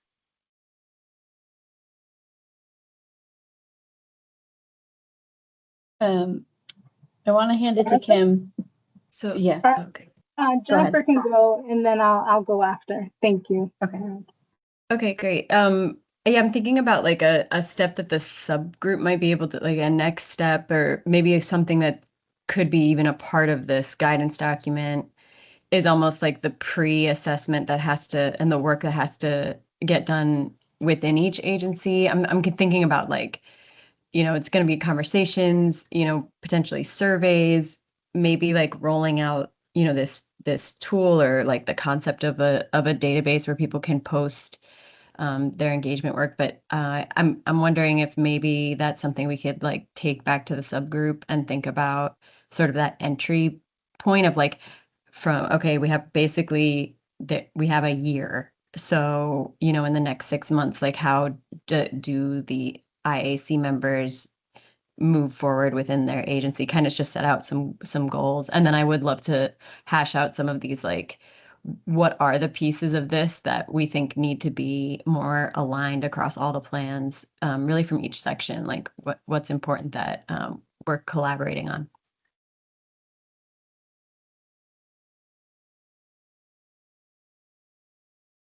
Go ahead, Kim. I'm going to let Kim go. Otherwise, we'll never get the break. Which is great. Which is a great problem to have. Okay, so this is a wonderful discussion. I want to name a few things. And it actually relates to what you just talked about, Jennifer. So obviously we do have a couple more sections of the document to look at. A reflection of mine is that a lot of the feedback that you all provided just now actually can be applied across the different sections. So me personally, I'm not too, like, I don't have a sense of urgency about saying we need to continue moving on at this exact moment. I think it's actually more important to talk about what happens after this meeting. And so I would like to break just to touch base on that, because if we move to additional sections of the document and then get to the end of the meeting without discussing that, it could kind of halt or slow down the progress that happens afterwards. So my question, first and foremost, is what would be the best way for everyone on this call to digest these documents, like asynchronously, and provide feedback? Because the subgroup really does need, like we have in part what we need from this meeting, but I think everyone can agree that more review is necessary. So if you all could give an idea of what you might need to do that, that would be helpful. And in the subgroup after this meeting, we could circle up and say, this is the feedback we got. This is also how long it's going to take everyone to look at these documents. And together, like, everyone on this call can make a commitment to help the subgroup, either move forward with the timeline that we have right now, or make adjustments that will respond to the needs that you all have. But those two things do need to happen, so that we set ourselves up for success here. So I'm going to pull back and let folks jump in on that. Is it all right to jump in on that? Yes. I just want to say that both of these documents reflect really great work by this subgroup, and I want to thank all of you for putting it together. And to me, it's not that important which option And I sort of trust that subgroup to sort of make a decision between options here. And I don't know if that's partly what you were asking for, Kim. But yeah, I need more time to read through. But I kind of wonder if we should wait until the subgroup sort of brings them together in some way. So I guess that's my initial thought on that. Yeah, thank you. I think it could be all of that. Like if folks feel like within the next week or so that you could look at the document, and again, it's not comparing, it's just these elements work for these reasons and whatnot. That'll still be helpful. So if you have feedback, just please send it. And the subgroup, the next time we meet, will figure out what to do next. But my point is that I don't want the feedback to come in too late and then it be difficult for the subgroup to do what it needs to do, if that makes sense.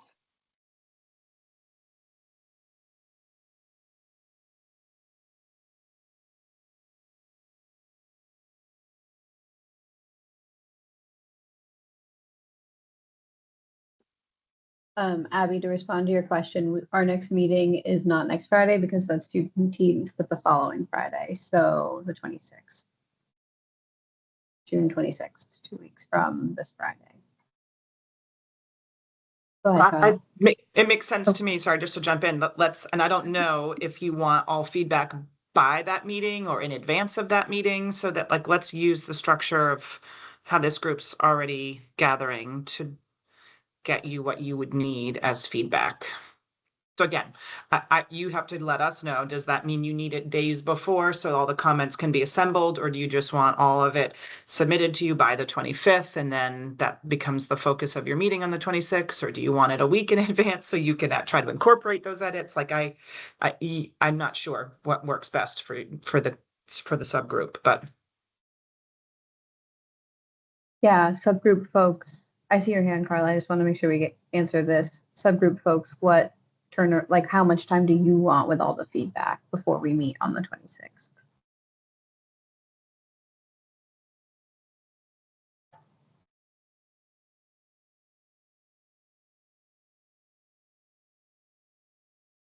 So Charlotte says 1 week. Other folks, Mariana, Victor, Carla.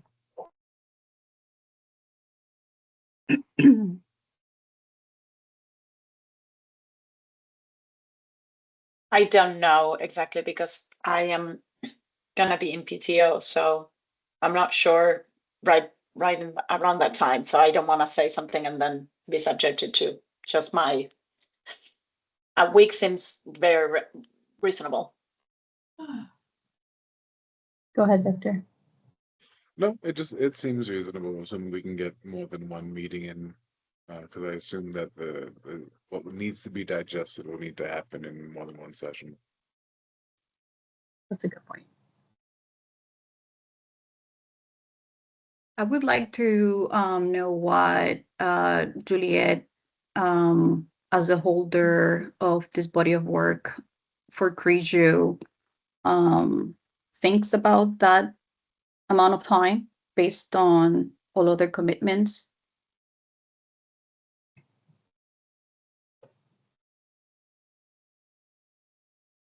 Yeah, I don't think Juliet is on the call. That's right. Yeah, she had to step up. I mean, looking at, from my vantage point, a week seems reasonable based on my understanding of priorities. But I think perhaps I'll touch base with Juliet and get back to the group, but it seems right now that may be a reasonable amount of time. Okay. Kim, if you have thoughts. No, that makes sense. I just wanted to make sure that at least everyone touched base on this in the meeting, and then Juliet can steer from there. But I feel like you all answered my question. So if it's not clear, we can clear it up maybe like right at the end of the meeting. Do we want to move into the next section and just continue from there. And then if there are folks who haven't really shared too much thus far, then when we move to the next section of the guidance, just saying I want to make sure that there's space for people who haven't had the opportunity to share in our next discussion. Carla? Thank you. I would like to wrap up the several comments prior to this moment that Jennifer shared, that I also, my apologies, think that capture some of what Abby has been sharing and others in the group. And it's about how the agencies themselves are going to organize and create structure behind this deliverable. And what I put on the chat and have mentioned in other meetings is that that particular component of the work is considered currently part of technical assistance. So to the extent that we can have access to what the specific challenges, concerns, barriers are, and then culturally what resonates and what does not work within your agency, then we're going to be in a better position to provide technical assistance that's responsive to your needs and ways of working. I think it's hard and very difficult to provide assistance across the board, uniform assistance in terms of how to operationalize, how to organize agencies around this one deliverable. That, doing that, just one approach, I don't think will necessarily work.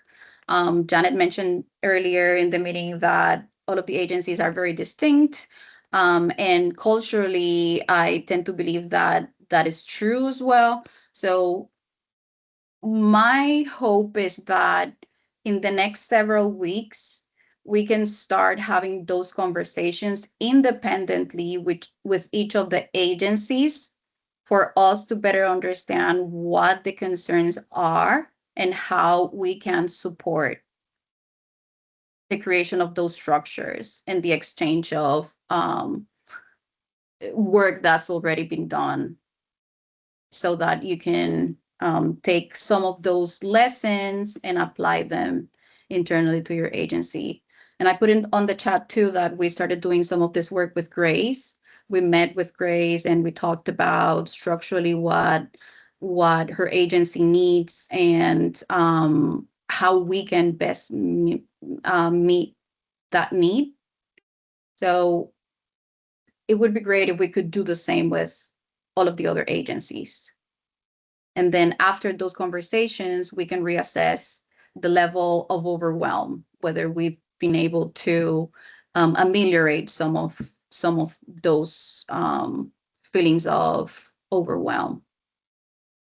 Of course, they're not going to completely dissipate, because this is definitely an overwhelming and very complex deliverable.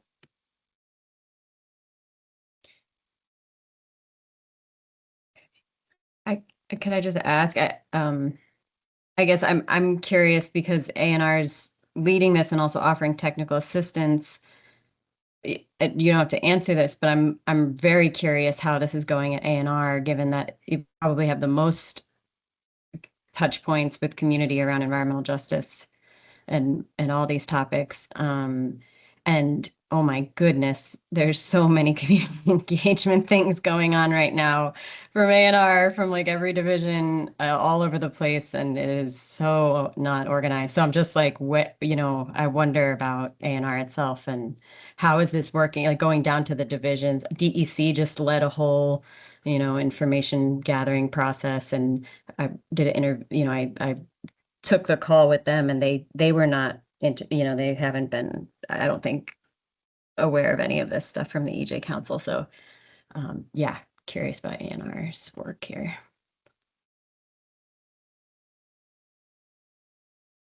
Yes, we are going through the motions of what Abby is anticipating is a challenge in her agency. It's we're organizing, we created a working group within the agency that has representation from all of the departments. And we are trying to not get ahead of what the guidance document is producing. But what we are hoping to do, Jennifer, is to slowly expand the awareness across the agency with regards to this one deliverable and the outputs of the deliverable. So we've produced a survey that was filled out by our Environmental Justice Network. And we're also working with a drafting group to get us started in identification of common needs, common practices around engagements, and then spaces where more guidance is needed. All of that information we are using to produce technical assistance, and we applied some of those lessons that we've learned and approaches that we're using to provide support to Grace. And we are in incipient stages, because like I mentioned, we really do not want to get ahead of the subgroup and the guidance document.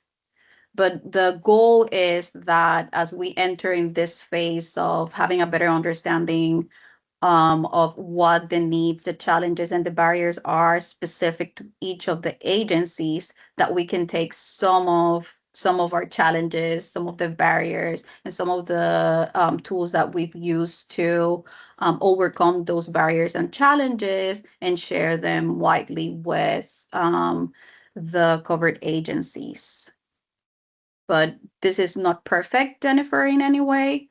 We are definitely very challenged, as you may all know, for resources and capacity. So getting to the corners of our agency, that's 600 plus staff people with many divisions, is very challenging.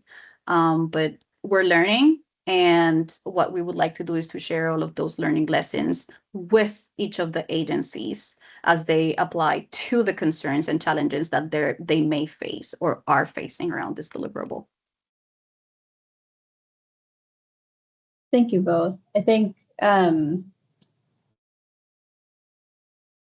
I think what feels helpful maybe is I want to try to restate what I feel like I've heard from the group and ask you all if that feels accurate, and then offer a couple of options for the next 30 minutes. So restating what I feel like I've heard is a lot of good feedback already about the specifically aimed at that first portion of the document, or some people were adventurous and read multiple portions. Follow-up questions I feel like I'm hearing are, maybe I don't want to say it that way. From the back and forth that I have heard around this piece of internal capacity and how are we going to look, like, what is the community engagement to build the community engagement plan within each agency that's going to happen? That feels like a piece that I'm hearing. And how do we do that on an hour, on a year-long timeline? So I would offer, from what Claire had said of her summary, there is a deliverable of the law that all covered agencies provide equal opportunity for meaningful participation, which is defined. Right. There needs to be conditions need to be met for meaningful participation to be an option. That is going to be developed and institutionalized how people do that through a community engagement plan, which the development of which is also a deliverable. In order to do both things, These community engagement plans will have to have their own community engagement processes because we will have to talk with each of our agencies about building them. They will have to have community input and be uniform and supportive of communities to be successful. They will also need to be both personnel policies because we are talking about culture change, and they will need to have SOPs for how staff enact like specific processes in addition to culture change. And I think I've heard questions on like all 4 of those pillars. And so I just want to name that. I also feel like I heard multiple people say that they would like in the future for TA to potentially look like holding more space for shared learning across the covered agencies. Does that feel accurate? Does to me.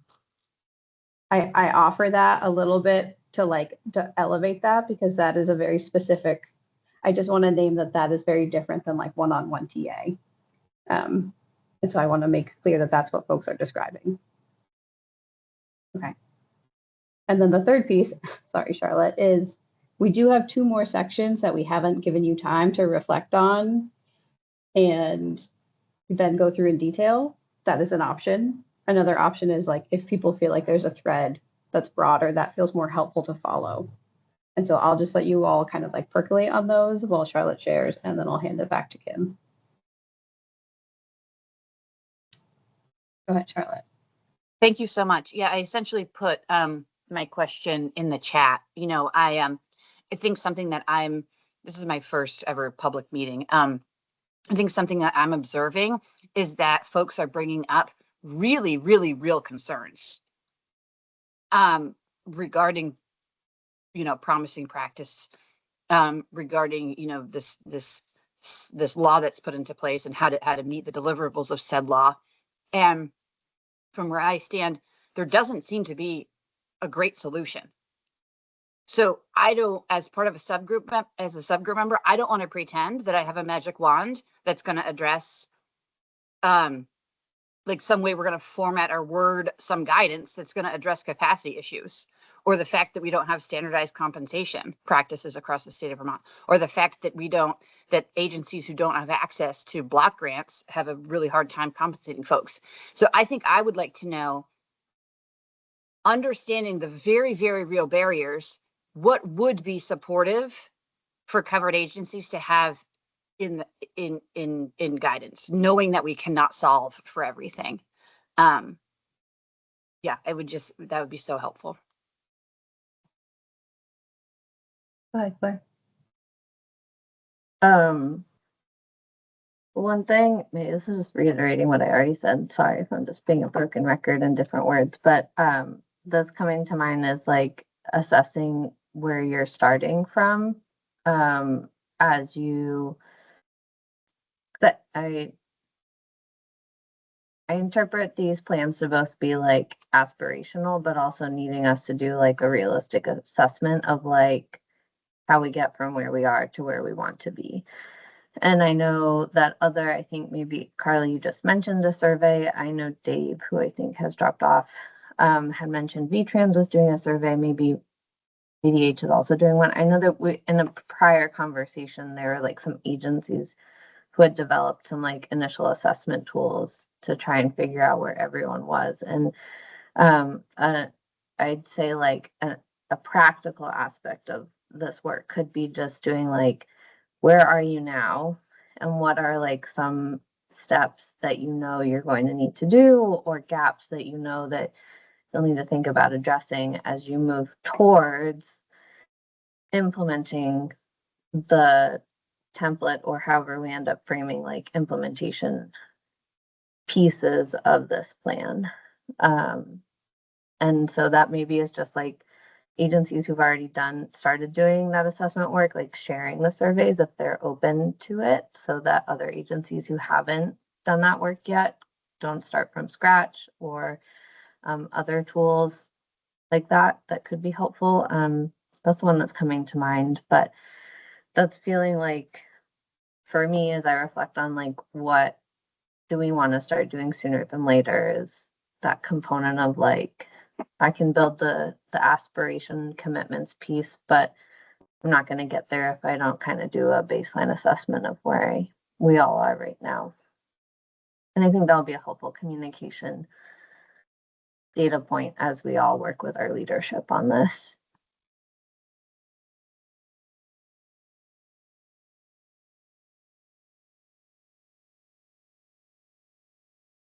Thanks, Claire. Go ahead, Abby. Another thought that I'm having is, I remember like the other big deliverable that we have had and kind of accomplished thus far as IACs was the environmental benefits baseline spending report. And I feel like, again, the Agency of Agriculture went through our process and like how we were going to do that work. And I think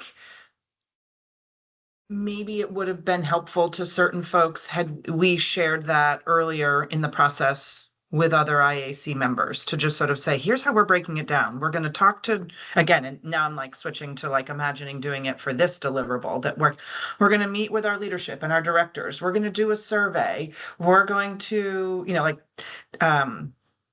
build from the baseline of where we are now, as Claire is saying, and then these are the actions and maybe even like proposed timelines, and maybe having a few agencies that are feeling very clear about their process, or are in the next couple of months feeling like they're going to get clear about their process, could bring that and share that, and then see if, rather than everybody having to make a plan for how they're going to create their plan, there's like some bits and pieces that we can pull from one another and say, wow, this is actually something I can just take and implement, and like have the steps laid out. So others have suggested that. I'm saying it again, also in just different words, in a different way.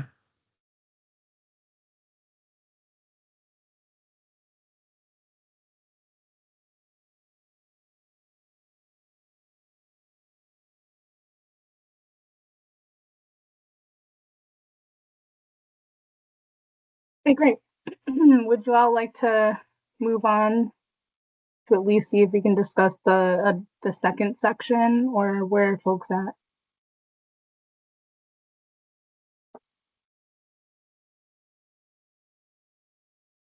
The other sections are process-specific best practices and then sections of a community engagement plan. So that's more like introduction, policy statement, values, like how you draft the plan.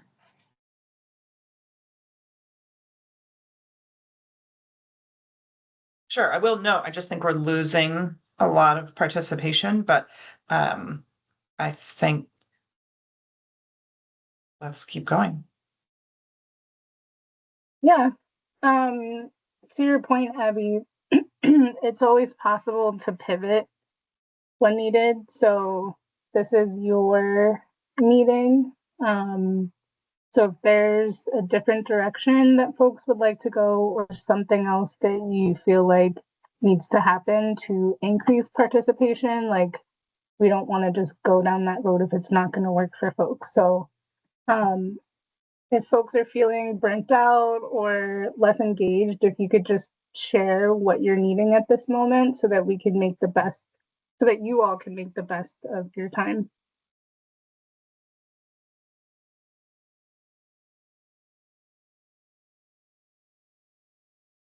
Kim, what's left on the agenda? So the only thing left on the agenda is to go through another section, like, of the document. So Sarah mentioned there's 2 big sections. So what we could do is share a screen again, show you a couple of more slides, and then do another silent review and then discuss together. So we could choose to go forward with that, but Abby's reflection is correct that maybe that won't feel the best for folks, and we have 30 minutes left. So just wondering what the majority of folks would like to do at this point. Yeah, and maybe noting that several people have left the meeting. Do we still have quorum?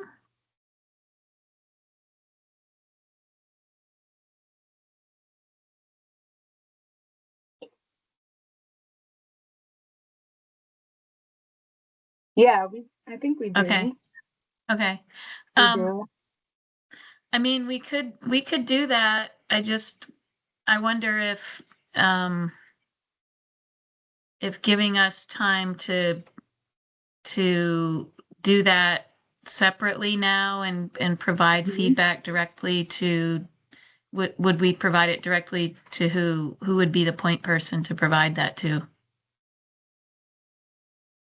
I think sending it to Juliet and I works, and then we can get it to who The needs it. subgroup, yeah. Mm-hmm. Excuse me, and to clarify, Janet, are you saying that perhaps we could use the next 30 minutes for folks to just do their own review, and then share thoughts afterwards? Yeah, I don't know, just because so many people have left the meeting. Yeah. How do folks feel about that? Carla, how do you feel about that? I defer to the majority.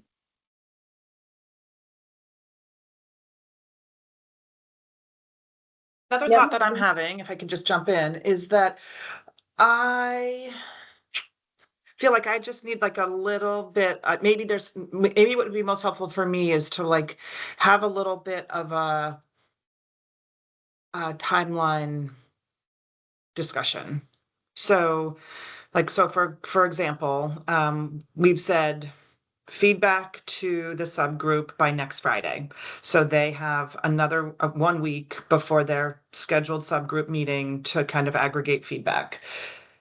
Then I wonder, like, do we want to say certain agencies that are feeling they're either confident or moving forward or feeling clear about their process, that we want them to kind of prepare some timelines or in process documents that they might want to share with other IAC members at an upcoming meeting? Or even when would the final guidance be shared back with the IAC and the AC? Like I think that's probably, frankly, at this point, what would be most helpful for me is to kind of like use the collective knowledge that's still here in the room to kind of like make a plan rather than take 30 minutes to review the document, because I'm already hearing that if folks are going to send comments, they have a week to do that. So yeah, that's where I'm coming from. Heard. I'd like to just see if anyone else has thoughts, and then we can decide on that.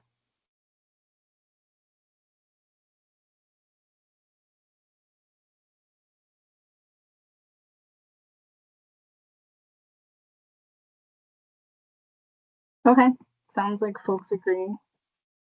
Actually, I have one more thought. I also just want to like double, triple check on like our July 1 deliverable. So that's 20 days away. So I just also, which has nothing to do with a community engagement plan. So I do just want to make sure we know. And then, yeah, and then our January deliverable is not that far away either. So I guess this is what I do when I'm feeling overwhelmed, is like I have to make a plan based on what we need to get done and how it's going to get accomplished on deadline. So those are things that are all in my mind right now.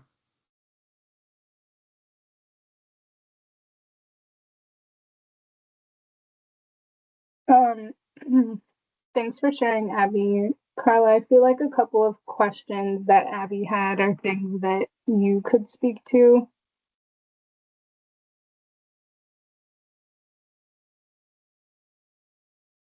I can speak to the July 1st deadline. July 1st, 2026, basically tomorrow. So as you all know, we had meetings in an executive session to talk about how we are proposing to get to that deadline. After those conversations that were had with both the advisory council and the interagency committee, we met with all of the general counsels for all of the interagency committees, all of the interagency committee members. And where we're at is that we are still at a point where we need to hear back from some agencies regarding preferred approach. Internally, at the Civil Rights Environmental Justice Unit, we are in the process of drafting a response that would be considered responsive to the deliverable. I know that that may not be completely satisfactory, but that's what I have to offer at the moment.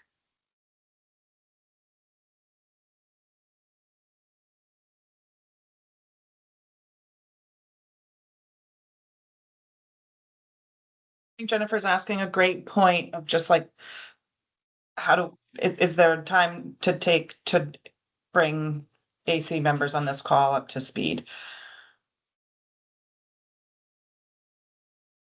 Up to speed. Sorry, let me open the chat again.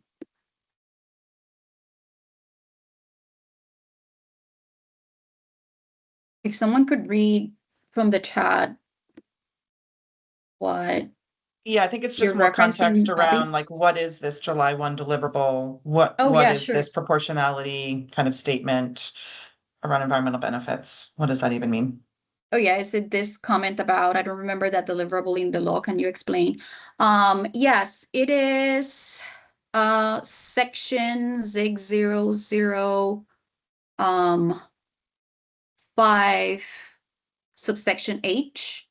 And it's the deliverable that has to do with agencies establishing agencies making a commitment to distribute proportionately based on the baseline spending report. So it's part of the series of benefit spending and allocations of the direct funds that were identified by agencies in their benefit spending reports.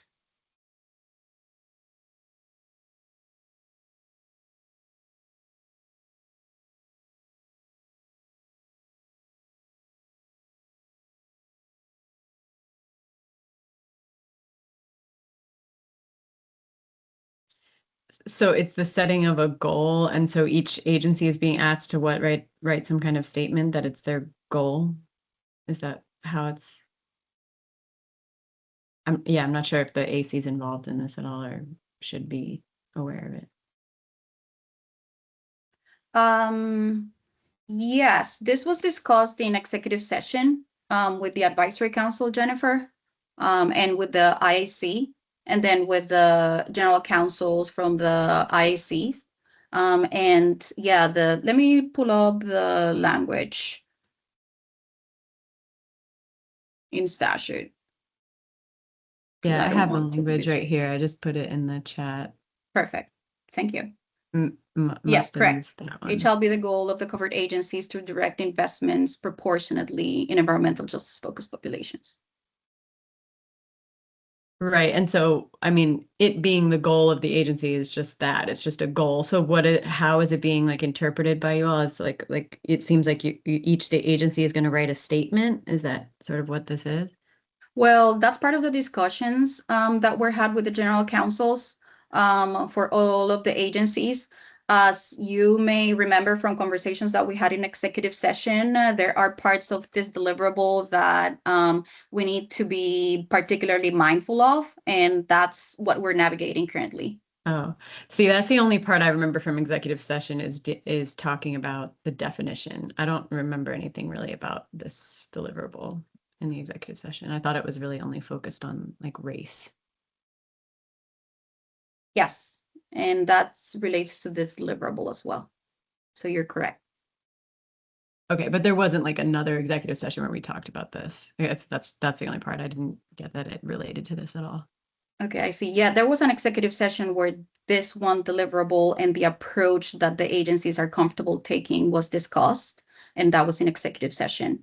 And so where we're at right now is after conversations with the interagency committee members in executive session, we had conversations with all of the general counsels for all of the covered agencies to further discuss this one deliverable. That conversation included the Attorney General's office and the Solicitor General for the agency, for the state. So status update is those conversations are ongoing, and the approach has yet to be consolidated.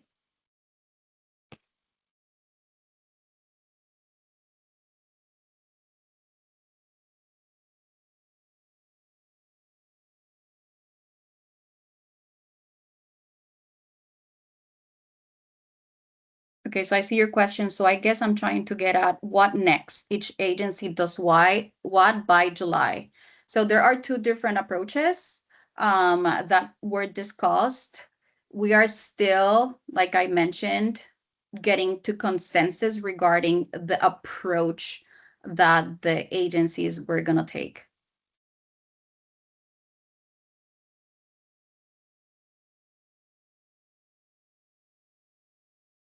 But that each agency will produce something by July 1st to meet the deliverable deadline. That we are having conversations about what agencies will do by July 1st. Correct.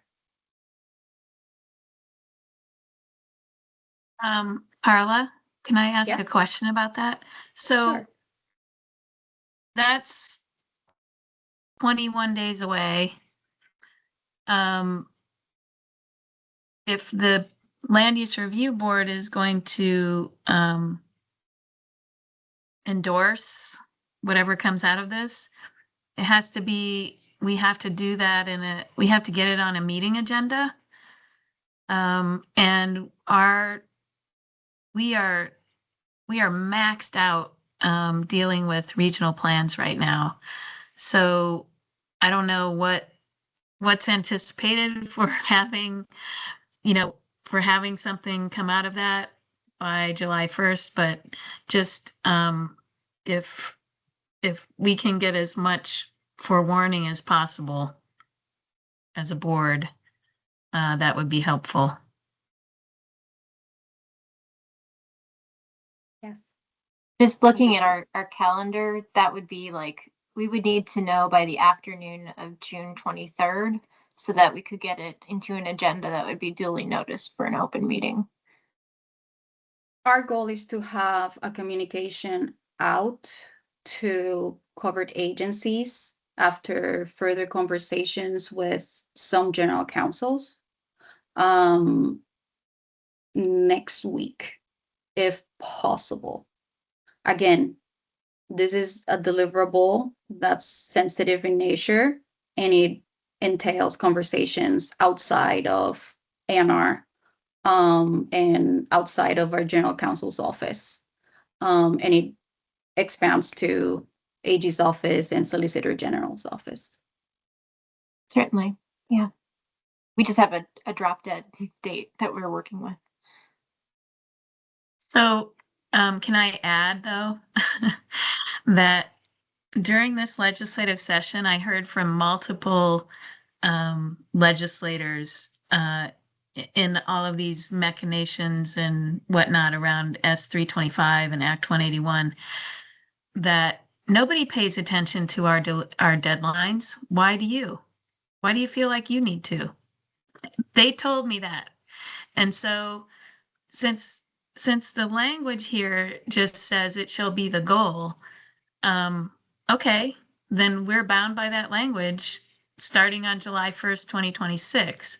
So maybe we don't need to be too worried about getting something endorsed by the board before July here. So just putting that out there. If the intention is that you want us to do that before July, then yeah, Jenny's drop dead date for us is important, but maybe we don't need to worry about it that much. I appreciate that as an alternative. And my level of confidence in terms of having information before the 23rd is robust in terms of how we're going to move forward. But again, There are conversations that are outside of what I can control, and just given the nature of the deliverable, we just need to follow through with process and guidance that's been provided to us outside of the agency. On from the 17th through the 21st, and Jenny's gone even longer. So people are away for summer vacations. So anyway.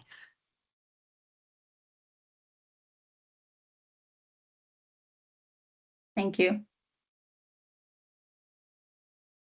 Are there any other questions about this deliverable? I know my answers are not satisfactory, and I recognize that. We definitely can offline. I'm more than happy to share more. And if there are any other questions, please feel free to reach out to me, and we can definitely have more conversations about it. Thank you, Carla. I appreciate that.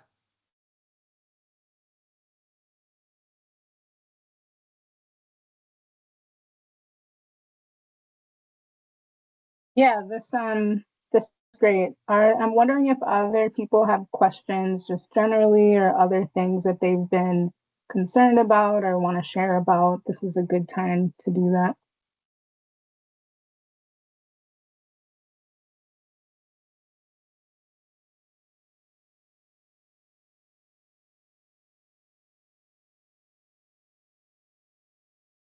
I would just highlight the second part of Abby's timeline question, which I don't think we need to discuss today, but would advocate for being on at least an IAC agenda, and whenever we meet next, whether that's July or August. Acknowledging I may not be here for those meetings, but someone from the department will be, because for those who don't know, I'll be out on leave starting in July. But around the January 1st deliverable, around reporting on EJ actions our agencies are taking, and just whether or not we just having a discussion about that deliverable, knowing that it will take a little while to develop those reports internally, and making sure we're all on the same page about what the expectation is, to the extent there is one beyond the words and statute, would be helpful.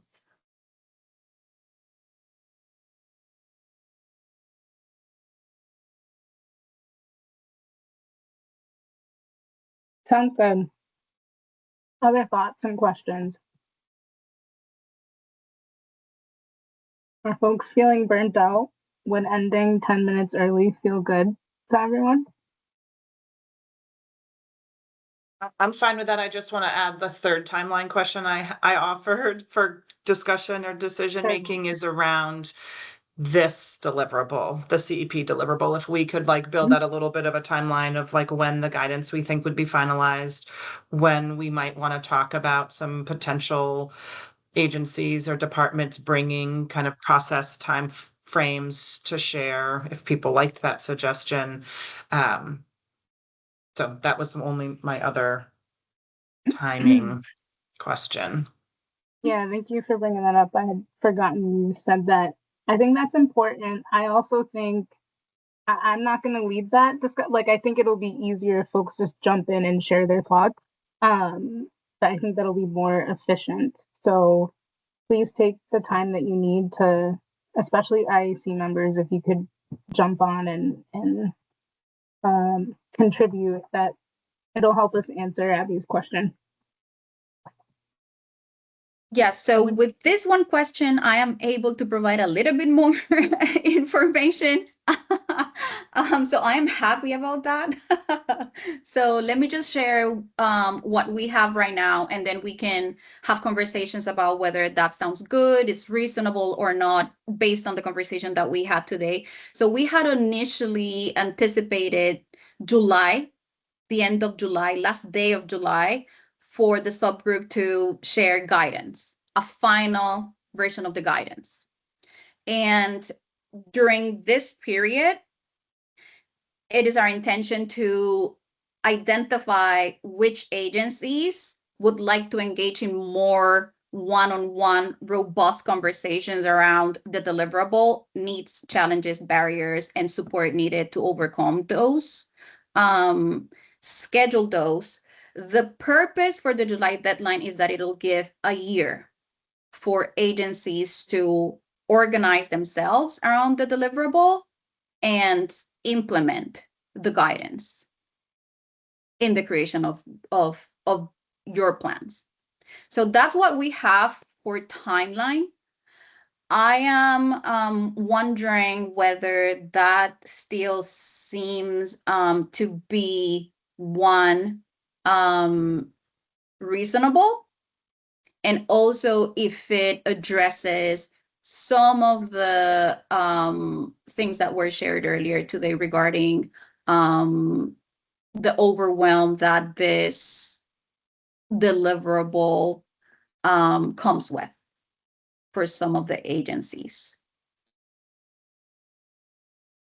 Thank you. I also want to add to that, the subgroup also had mentioned, because I think it's important to recognize that recently the subgroup had, discussion around how long does it actually take to like go through this process, not just going through the motions of developing the guidance, but modeling, like actively modeling these principles.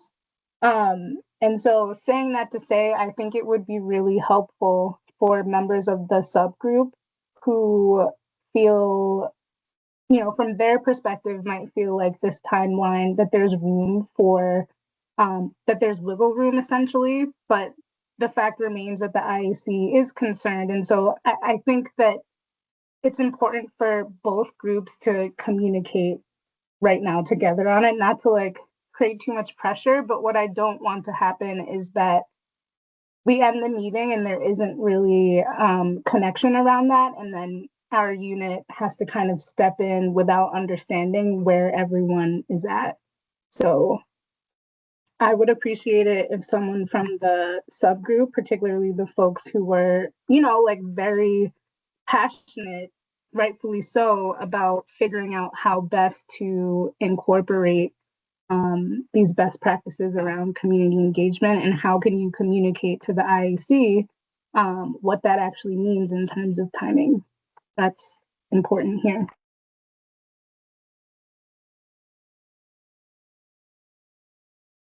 I mean, I'll just say I think it's great that we have a little under 2 months to keep working on it as a subgroup and incorporating some of these things. And then I could see, like, maybe in the guidance document, or maybe, but like through the subgroup, a type of sketch outline of a timeline for like the next year that then, agencies can input onto that timeline. But I feel good about having 2 months to get this finalized.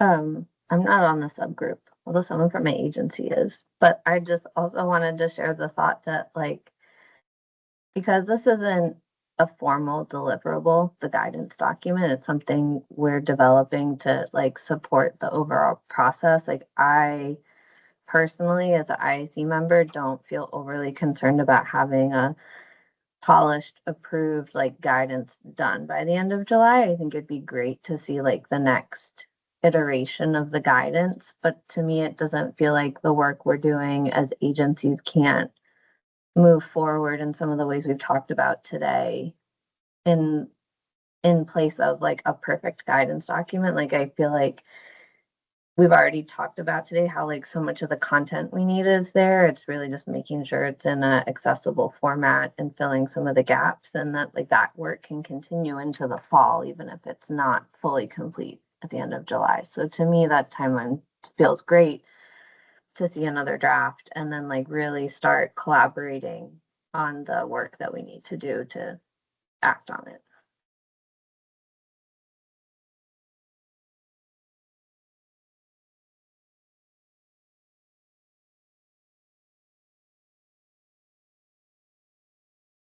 Sorry, I was taking notes. Thank you, Kim, for the prompt. I think the thing that feels like it would be the most helpful for me, and I know there's IAC folks who aren't on the call anymore, is like asking for like real specificity of what is your question. Like, what is the thing that you are trying that you are not able to do? And I'm like coming back to Victor's question early on in the discussion, because I think there are so many layers to this deliverable. Like, if you can be as specific as possible about, is it literally writing a plan? You know, I'm not going to restate them, but like, which piece is it that is so helpful to us in giving feedback? But otherwise, I feel comfortable about the timeline. I think the sooner we can get more explicit information, our group is very good about like working through it when we get it. And if I may add to that, that it would be really helpful in the sharing if there's a separation between the guidance itself in terms of content, structure, and what may be missing from the operationalization or implementation of the guidance itself, and the internal structures and what may be needed within each of your agencies to get to the finish line. So if we could clearly identify those two distinct areas and what may fall under those areas, that will be really beneficial, both in terms of creating a reasonable timeline, because what I am anticipating is that we are not going to be moving at the same pace collectively, right? There are some agencies that have already started this work, maybe 2 years ago. There are agencies that already started engaging their staff and have hold workshops, for example. So it's important for us to separate content from in the guidance from the operationalization of the guidance and concerns in those areas, so that then we can address technical assistance and then substantive support via the guidance.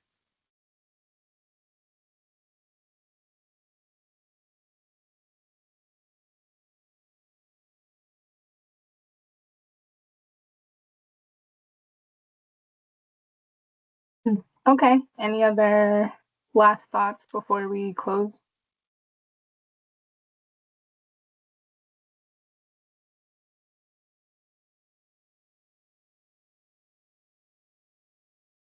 I have one. Gratitude. Thank you all. Thank you all for sitting through this. Thank you all for your patience.